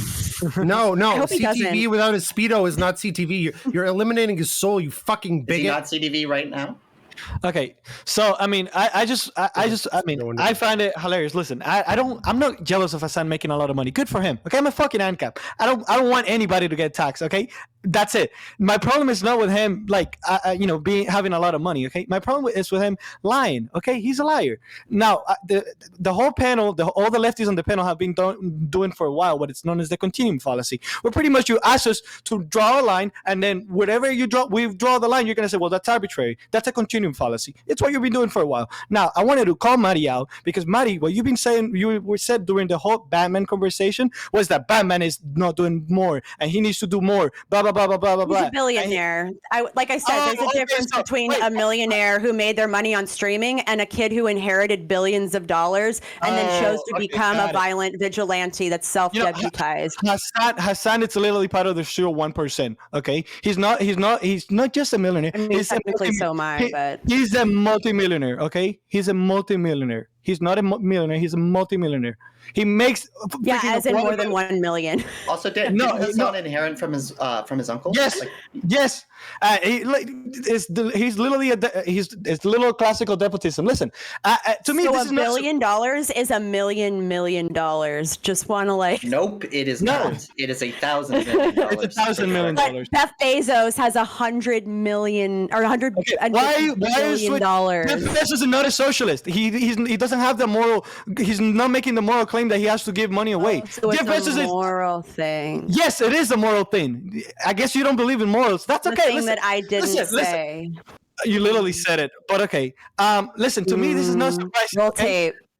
It's not surprising to me that Evo Morales, Hugo Chavez, Fidel Castro, all of these people died as millionaires while they were pushing for socialism. This is not surprising for me. I'm from Cuba. I know the hypocrisy. It's just I keep finding it hilarious that you guys keep advocating and defending him when you guys know that he's a freaking hypocrite and he's not living by his own standards. First off, the guy's and not yet a politician. he's not exploiting labor. You're talking about. He's not paying his mods. He didn't pay his mods until he almost got canceled on Twitter. That's not the expectation. People can pay their mods if they wanted to, but let us be clear. We need to say this really clearly, which is you're talking and you're holding a streamer, a literal talking head, which we all are, by the way. You're talking about talking heads, and you're holding them to the standards that we do elected leaders of countries. Like, what the hell are we talking about? Fidel Castro. He's never even run for political office. So only line is insane. I'm not lying. I'm not holding him to any line. I'm holding him to his own line. Hassan is a fucking multimillionaire. He doesn't do anything for charity. He doesn't do any kind of mutual aid. He doesn't advocate for any cops. He literally didn't pay his money. He exploited. How do you know that? Well, he can do more. He's like contributed to charity. Right. He's brought people onto his stream, and then he recently, in the last week, tweeted out a link that was at raising funds for people who are striking right now. So to say he never does it is just cuckoo banana pants. 3 months of people talking bad about him. The system works. I also love saying false things. All right, the system works. We made him wait. Oh.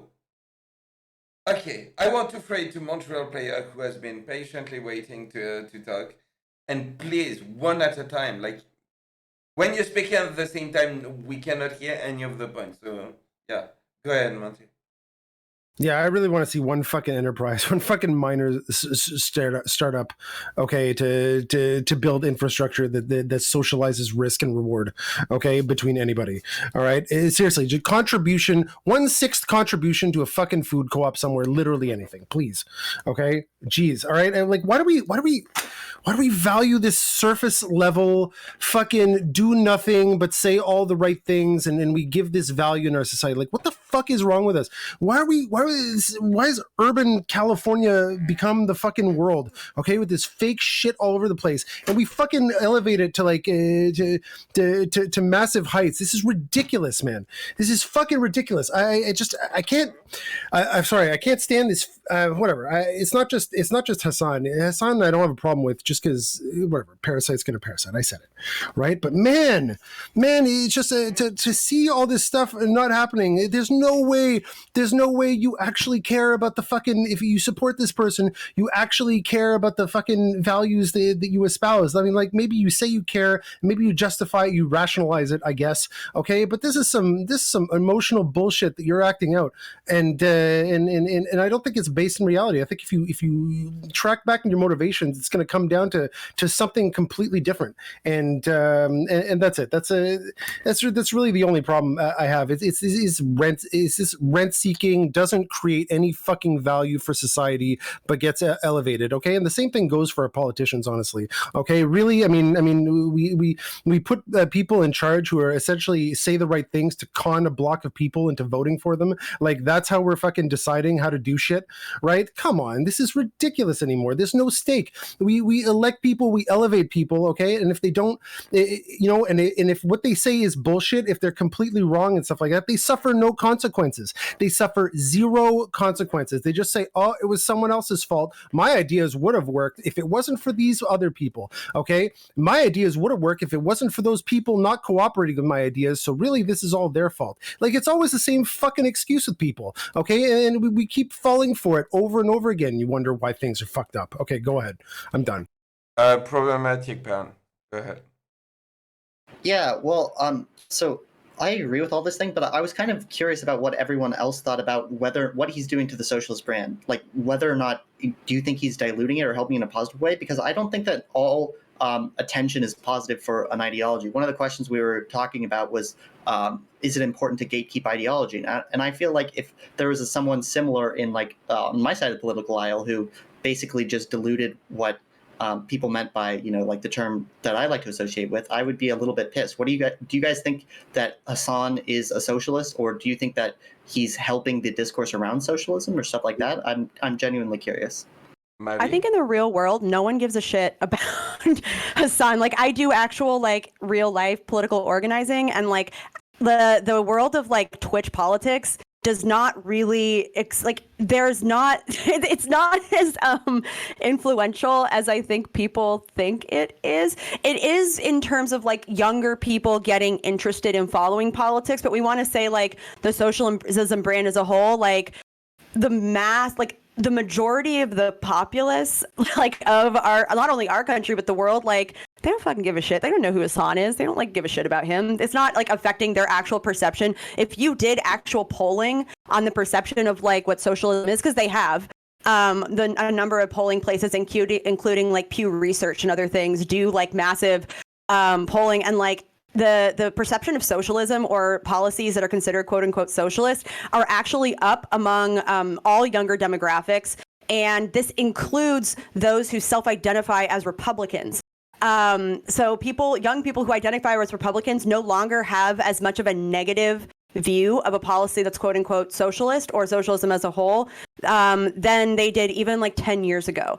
So like, if we want to talk about like, oh, but is this diluting what we think socialism is this impacting it? It's like maybe in the tiny freaking niche world of like Twitch politics and the like few thousand people that like give a shit about it. But on the larger scale of like the country's politics, of world politics, fuck no. Like, it's just what I like and what I think is his biggest contribution is that there are a number of people who are like college aged or even like in their young 20s who go out and canvass for the first time because they got interested in politics watching content like that. That's why, say what you want about, like, I don't like him personally, but I will like give endless props to Destiny for getting so many people interested in canvassing and like actually going out there and having a real world impact. Like, that is where you see the change happen. It's not in this like, oh, they're promoting some ideology and now all these people are identifying as this or whatever the fuck. It's like, no, they're getting people to get off their ass and do something. And that is where the real power lies. And like, I say that as someone who literally, like, for a job, you're trying to get recruits to volunteer, to canvass, to like host events, and it's fucking hard to like to get people who care to actually go out and fucking do something. Like, that's where the power is. So yeah, that the end rant. All right, listen, I want to say something. Listen, and Penn, I agree with you. He's definitely staining the movement. But you know what? I love that. I think all socialists should be like Hassan. None of them should do anything. They should all just talk about it on Twitch and just don't do anything. That's great. I want more libertarians to win politics, and all socialists should be like Hassan. I love it. Yeah, those libertarians. I mean, hey, that's why socialism is becoming more popular, right? I hope. And socialism, but that's the point. Socialism isn't actually becoming more popular. What's becoming more popular is this perception, like this social.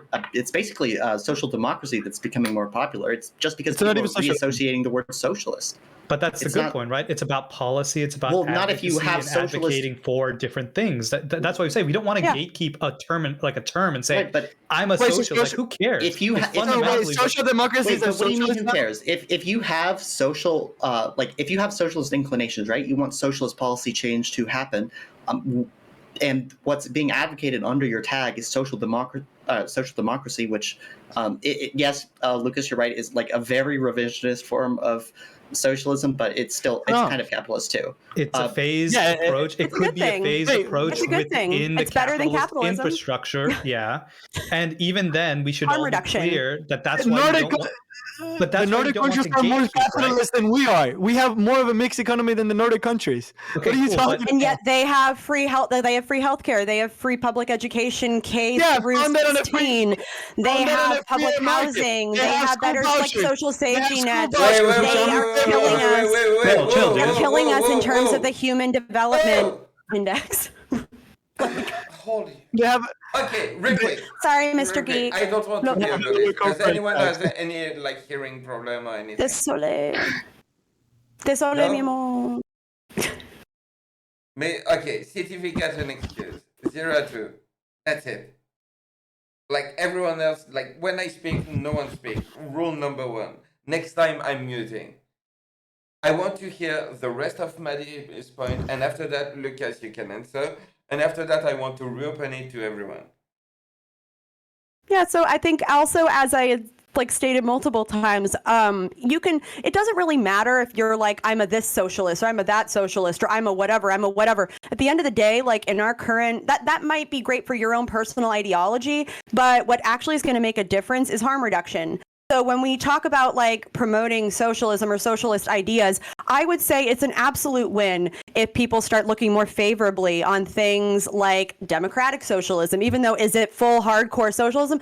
No, but it advances us closer to what that like, North Star ideal would be. It's all about like instituting things that further harm reduction, because like, look, we're aware of what kind of society we exist under. It's unproductive to like get fixated on the like nuances of like your personal niche ideology versus someone else's niche personal ideology, or whether you're a Marxist, whatever, or an ANCAP, whatever. It's like, look, as someone who considers themselves a socialist, what I see as more productive is advancing those ideas, is advocating for policies that are rooted in those ideas, that address a lot of those root issues that are plaguing our society. And then from there, that also opens the door to further conversation and makes people more open and amenable to like more socialist type policies. Like it's a process. It's not something that changes overnight. And that's why I think like when people talk about like,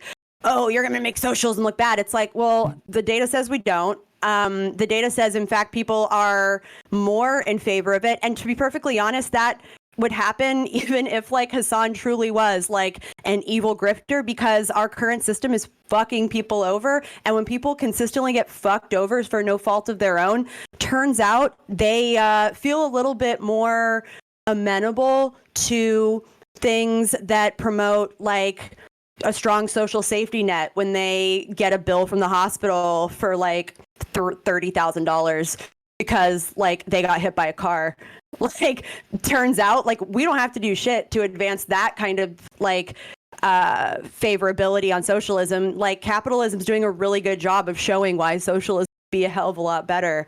But again, like, go off of Twitch for like a minute, do real life advocacy, and you'll see like no one fucking gives a shit about Hassan outside of Twitch and like Twitter. All right, Lucas, go ahead. Are we doing a third topic or? Yeah, Okay, So, let's. after that, 8 for the o'clock. closing statement. Listen, I keep finding it like, you know, funny and entertaining that, you know, people would say that, oh, Batman needs to push for systematic change and help politicians get elected and stuff like that. But when it comes to Hassan, Hassan only needs to donate money. But when Batman does philanthropy, it's not enough. I find it hilarious. But listen, like I said, I don't care whether Hassan does the stuff or not. I actually prefer that he does the least. The least he does, it's better. Now, I agree with you, Maddie. The people are getting fucked over by this economic fascist country, okay? Yeah, we are having a corporate system that is where corporations are working along the state to fuck people over. Yeah, I agree with that. The solution is not to give more power to the state so they can keep fucking people over. The solution is to abolish the state. That's it. All right. Really that want to would say something. then Yeah. it would be real. Wait. We're going to go into closing statement because CTV is right. I didn't keep an eye on the clock on that one. So yeah, Montreal player, go ahead. Okay, yeah, where were we? All right. For me, I guess he initiates people into being interested in politics. I think it's the wrong kind of interesting. Canvassing, activism, voting for this person is not tied to the consequence of their actions, or voting for that person who's not tied to the consequences of their actions. It's all fucking bullshit, okay? I want more, okay? Fuck harm reduction, go problem solving, okay? I want more people getting active personally, entrepreneurs, okay? I want people having more startups, okay? And they don't have to be startups for money. They can be startups of your effort to generate engagement and interest in other people, of doing things, of actually helping people, not just feeling good that you help people because you put out a message or something. Put of yourself, okay? Invest of yourself into doing things if you can. Not everybody can. I get that, but there are some people who can, and you don't. You think that saying the right things, posting the right memes, okay, is some kind of fucking social good, and it's not. You're a rent-seeking piece of shit. All right. Yeah, that's it. Don't elevate rent-seeking pieces of shit. Okay, elevate people who actually put their skin in the game. Okay, elevate people who will get hurt or eliminated if their things don't work out. Okay, because if those people survive and they go on, they find success. You know that success is real. Okay, and that's people worth following. Okay, thank you. All right, I'm going to throw it to Zira. So I'm going to say again that awareness is good. It is good. But again, there's so many other things that you could do. I mean, there's mutual aid, there's charity, there's volunteering, there's becoming a board member in your local organization. There's so many things. And it's relatively easy. You just got to like go online and sign up. And there you go. You're a board member. You actually just got to attend the meetings and whatnot. It's not that hard. But awareness, it still is good. I'm not saying Hasan is malicious or anything. He definitely probably believes in the things that he's saying, but I think the most effective way, besides running for office, canvassing, doing all that, is voting. And the fact that he doesn't vote, kind of slimy, and his demographic is very young, so these people are like the most unreliable people to vote. But if he can go out there and start like what Destiny did in Nebraska, do that, like people are going to want to follow him because of his influence. Like he has that power. He just needs to utilize it. And that's all I got to say about that. All right. Problematic pen.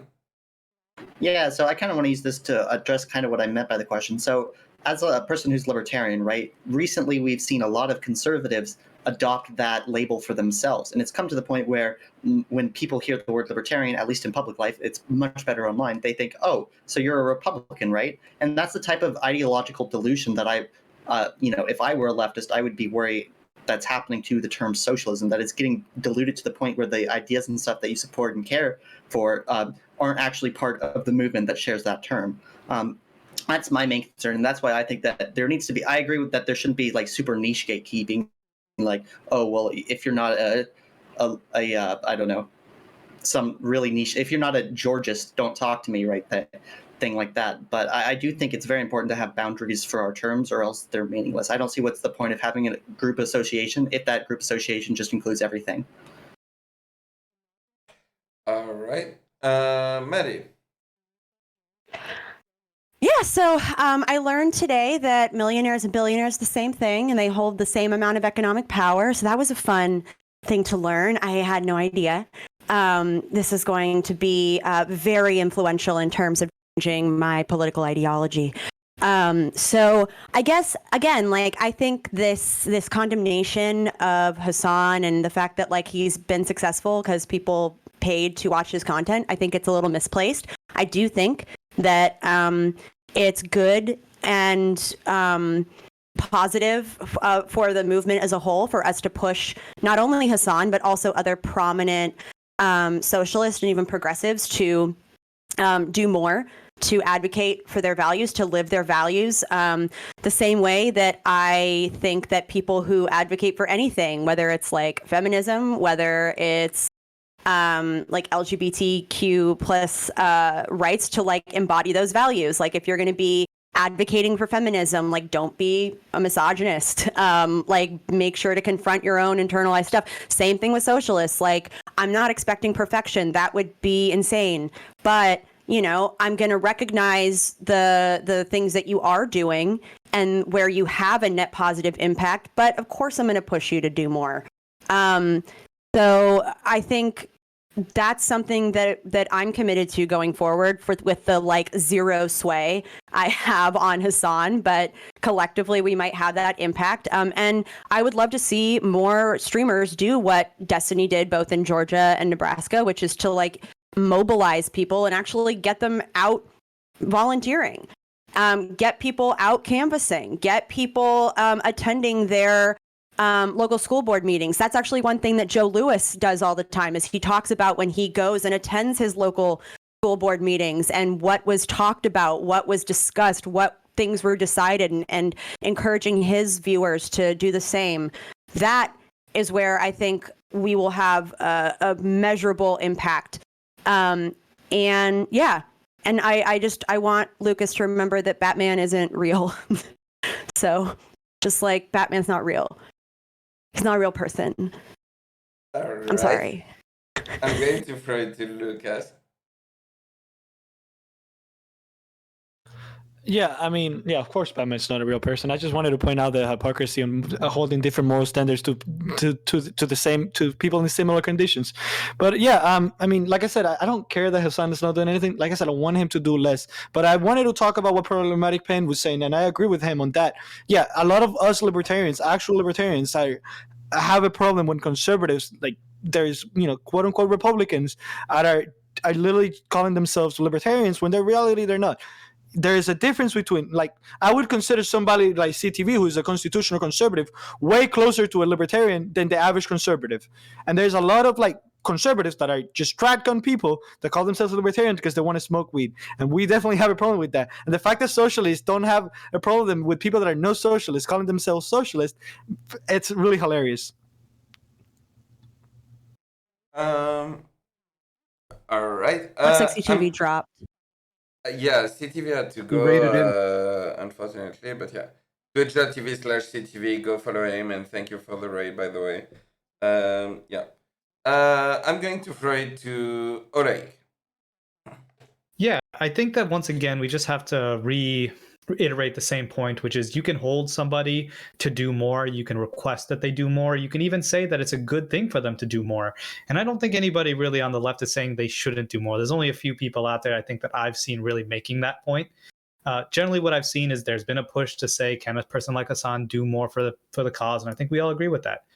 The big point that we've seen is the blanket, throw them away, call them a parasite, make these kind of really reductive arguments when the person is not a politician. They've not been doing that. They never stated that that's their goal. And so that's the question that I think we have to hold people to account towards is how do you make a point that's valid? How do you push someone to do more without turning it into just a blanket hate of a person because you don't like the things that they talk about? It's very clear that someone like Hassan has been very successful and he can do more with his platform. But the idea that somehow he doesn't represent socialism because he's not rah-rahing out on the street every day and canvassing is not a good criticism of it. And it is gatekeeping. He can do more with the platform and we want to see him do more with it, but we also have to understand that that's not going to be perfect for everyone.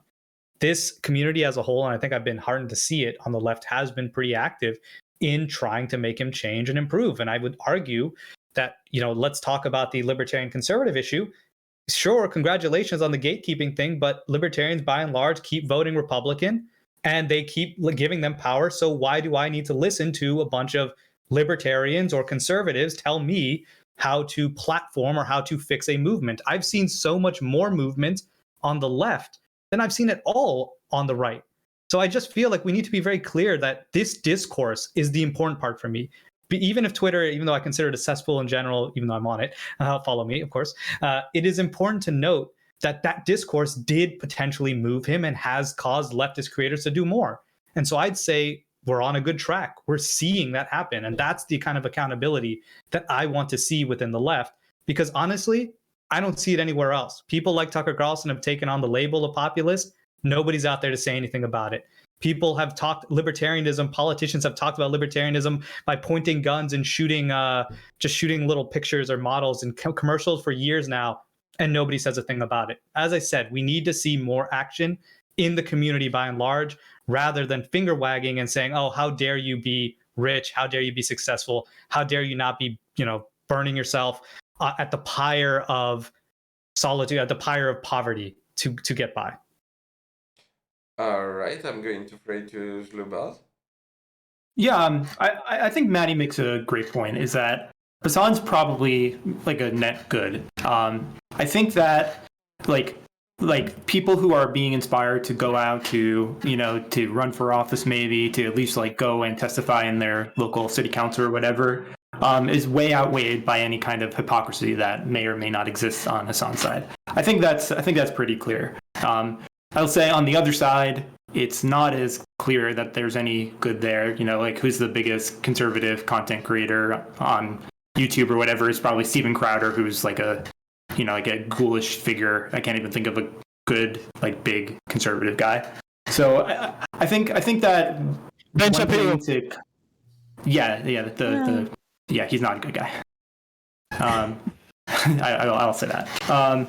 I think that we do need to hold our leaders accountable.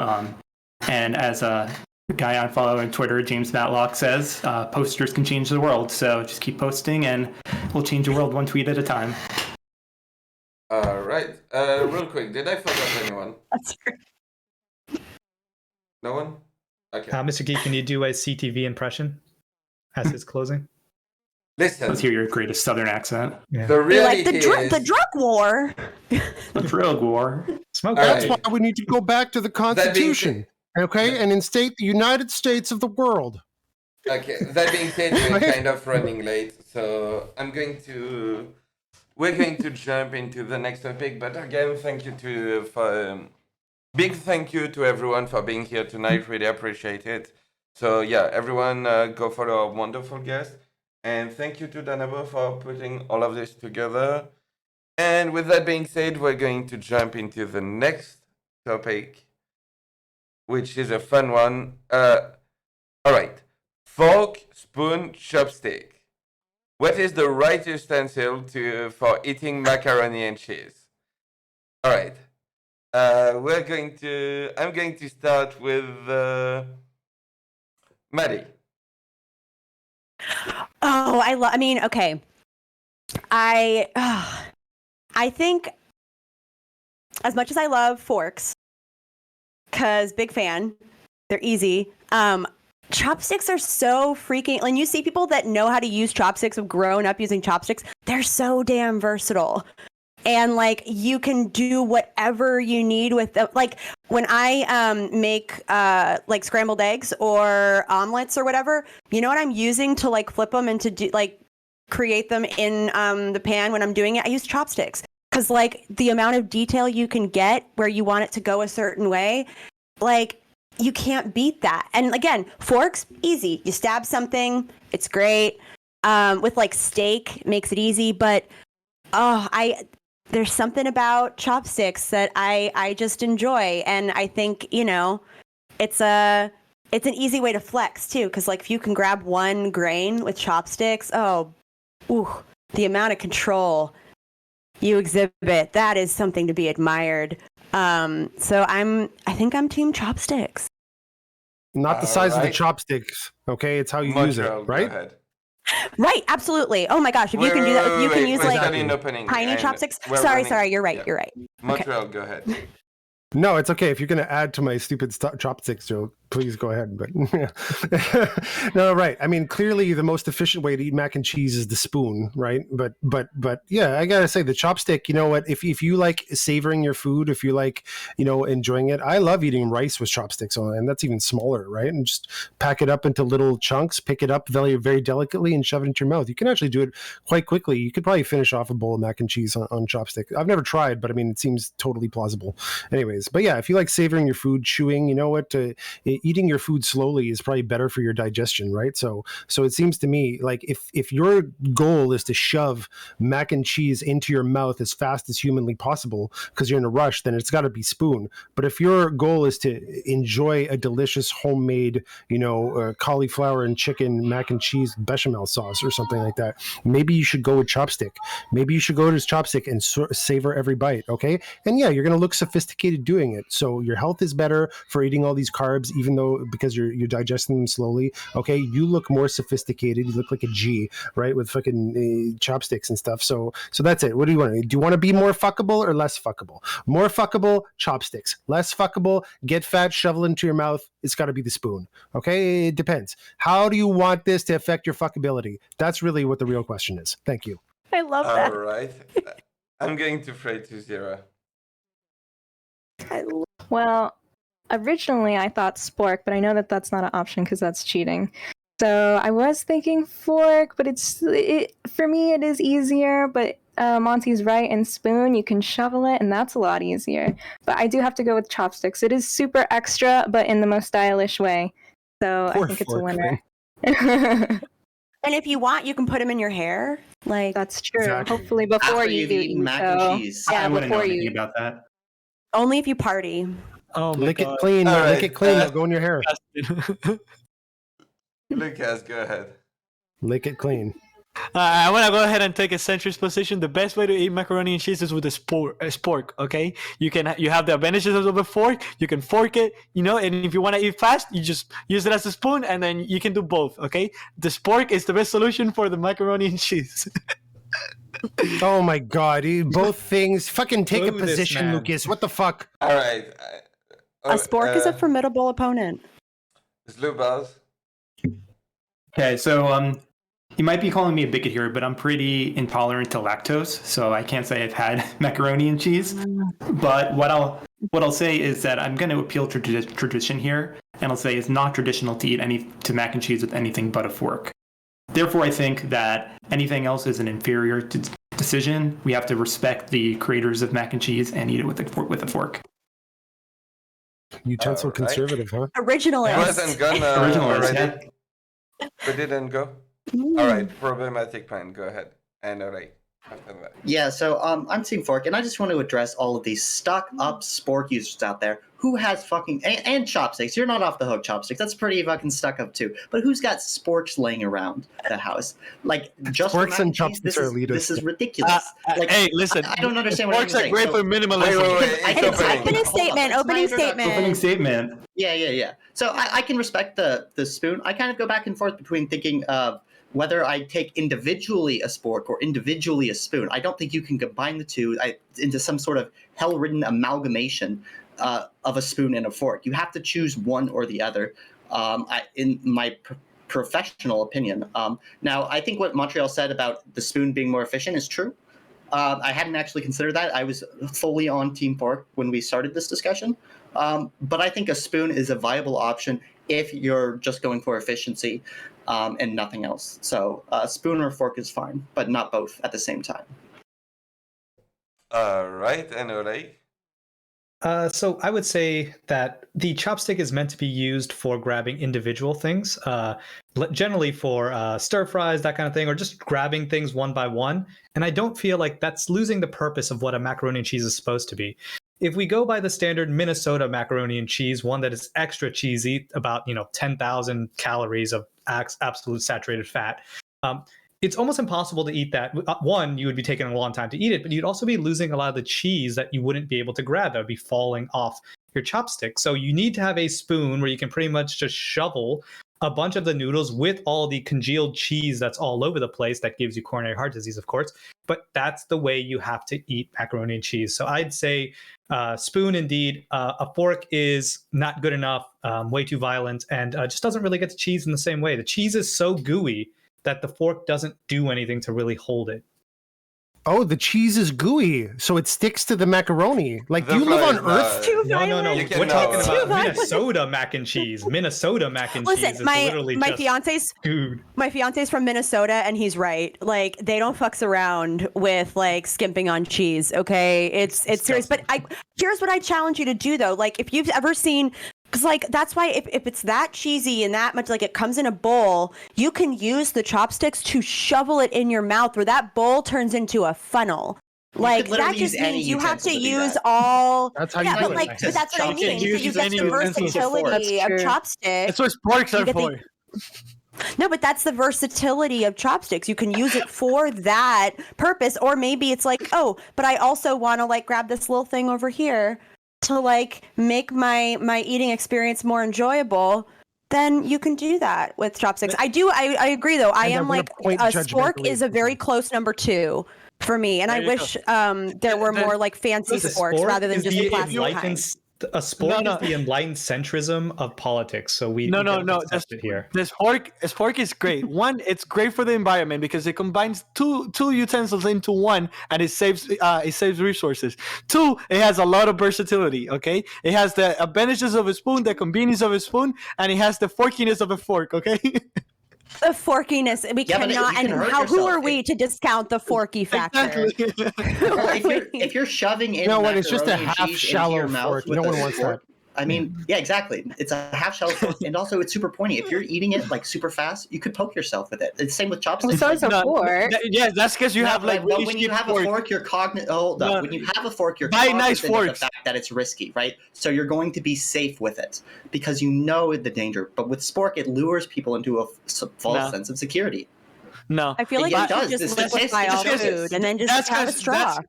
You're gonna have to send me the studies on that because I don't believe you. No, I'm sorry, but it's not true. If you buy a nice fork, it's gonna be just as safe as a fork. I'm sorry, you've just been using really bad sporks like the disposable ones, which again are bad for the environment. You could buy metal ones. Yeah, like that's what I'm saying. I wish there were more like high-end fork options, right? Then that would make it. I guess I haven't seen them as often as I would other things, but if there are, then that's great. But also keep in mind, if you have chopsticks, when used a different way, it's almost like a 2-prong fork. So if like you really need to like, get something like that to eat it, well, you just got yourself a 2-prong fork with the chopsticks. It's not as like effective, but then, us chopsticks users are just refined, and we don't need to resort to that like violent, barbaric like stabbing, that like primal need to stab. We're elevated. We're refined. I'm sorry. And And if my that great makes me elitist, then so be it. No, I'm sorry. And my great grandma's gonna be disappointed in me, but I'm sorry. Chopsticks suck. Okay, they're the worst eating utensil there is. They're useless. Okay, they're super hard to use. It takes like you need to get your muscles used Someone to them. doesn't know how to use chopsticks. No, I know how to use them. If you're good with chopsticks, that's not true. You know how to use chopsticks. I'm part Japanese. What are you talking about? I know how to use them. They just suck. I love chopsticks. Spoons are better. I do too. Forks are better. Knives are better. There's nothing that a chopstick does that is better than any of those utensils. I'm sorry. They're not. You should just eat with a knife then. Just like you can't eat udon that's with that the fork. real. The only bad thing with chopsticks is when you try to eat one rice grain. It gets really annoying to have like rice that's all like loose. That's the only bad thing you can't eat with chopsticks. Everything else can theoretically be done. Yeah, with a chopstick and a spoon, the world is your oyster. Listen, after you finish with them, their fingers hurt because you have to like use a lot of like hand muscles and stuff. You never be using a chopstick. No, they just suck. Listen, another thing. Yeah, but my hands are swole, so it's not an issue.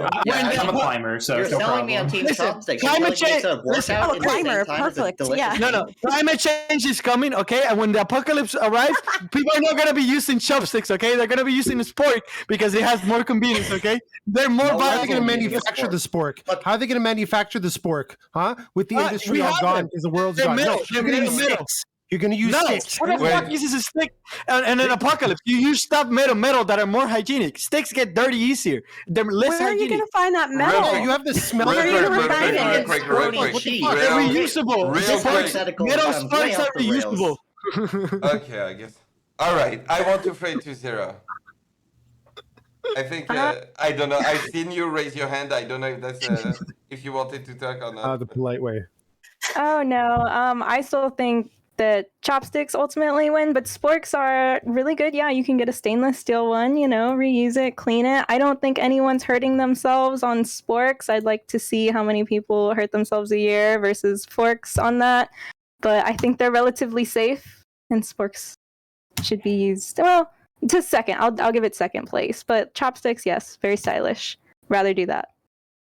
And they're just so, especially when you get the ones that are like porcelain or that have like the beautiful designs along the side. Like yeah, because those are reusable. Yeah, get those Etsy sporks. I love that. Oh, they're so pretty.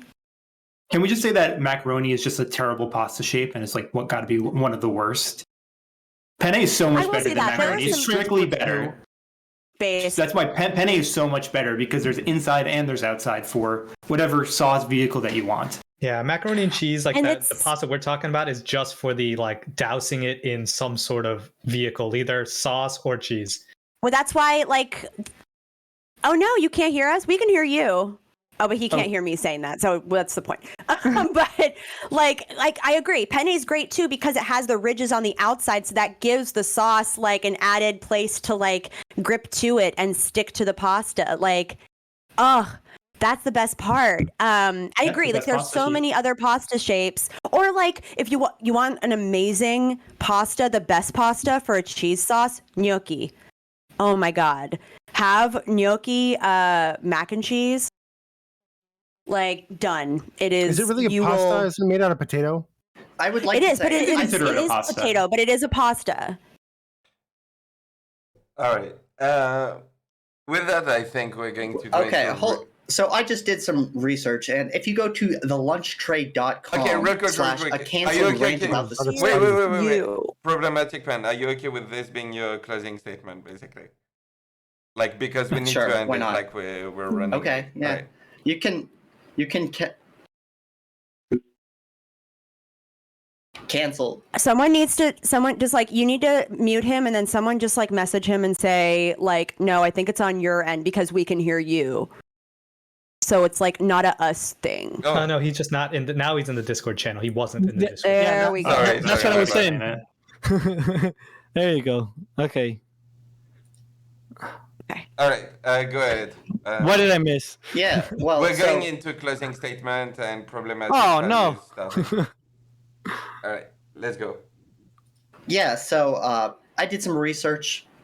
Turns out, as I was afraid of, the spork is as dangerous as claimed.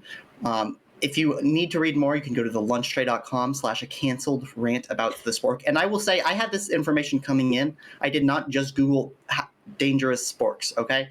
This is hard-hit, peer-reviewed, by the way, peer-reviewed literature in the Journal of Lunch Trays. It's an international journal, very well respected. It's got an impact factor of like 5.6, which I don't know if you guys know anything about peer-reviewed literature, but that's up there with like fucking Nature. So this is a good journal. It shows exactly what I've been claiming. Sporks are dangerous, and we need to protect our children. And I think that if you disagree and support sporks, you hate children. And that's my closing statement. Don't hate children. Use a fucking spoon or a regular fork. Also, since it's the last topic, tell people where they can find you, who you are, and everything. Basically, give yourself a shout out. Oh yeah, you can follow me at twitch.tv/problematicpants, same as the name here. If someone in Mr. Geek's chat could link it, that'd be awesome too. Thanks for having me. It was a lot of fun tonight. Yeah, Danebo has been linking all of your links during the whole panel. So yeah, if you need, you can find all of our guests on this list. So yeah, exclamation point guest in the chat, and yeah, I'm going to throw it to Zero.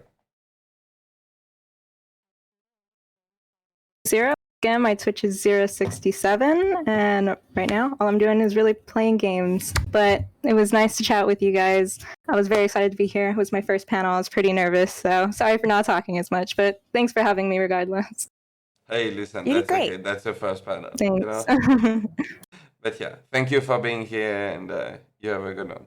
I'm going to throw it to Slubars. Great, yeah. You can find me on twitch.tv/slubars. Mostly play auto battlers. But it was a lot of fun. Also my first Twitch panel. I've done a few IRL ones, but this is the first one online, so it was a lot of fun. And I hope that I've convinced you that macaroni sucks and never eat it again. If you do, you're canceled. So much for the tolerant left. Yeah, intolerant. All right, Lactose, yeah. I'm going to throw it to Maddie. Yeah, I know. I'm so glad someone had the courage to call out macaroni for what it is. So, Zlubars, thank you for your bravery. And yeah, this was really fun. I also every single conversation I thought was enjoyable. I thought good points were brought up. I thought it generated good discussion. I love the fun topics. And you know, I do love sporks. They have a lot of utility, but there's just something elegant about chopsticks. And I enjoy using them. So yeah, I'm maddycakes. You can find me on Twitch as maddycakes_. I'm on Twitter as madsmaru, spelled MADSMARU. I'm also on YouTube, but like no one watches my shit there, so I don't know. You can check it out if you want.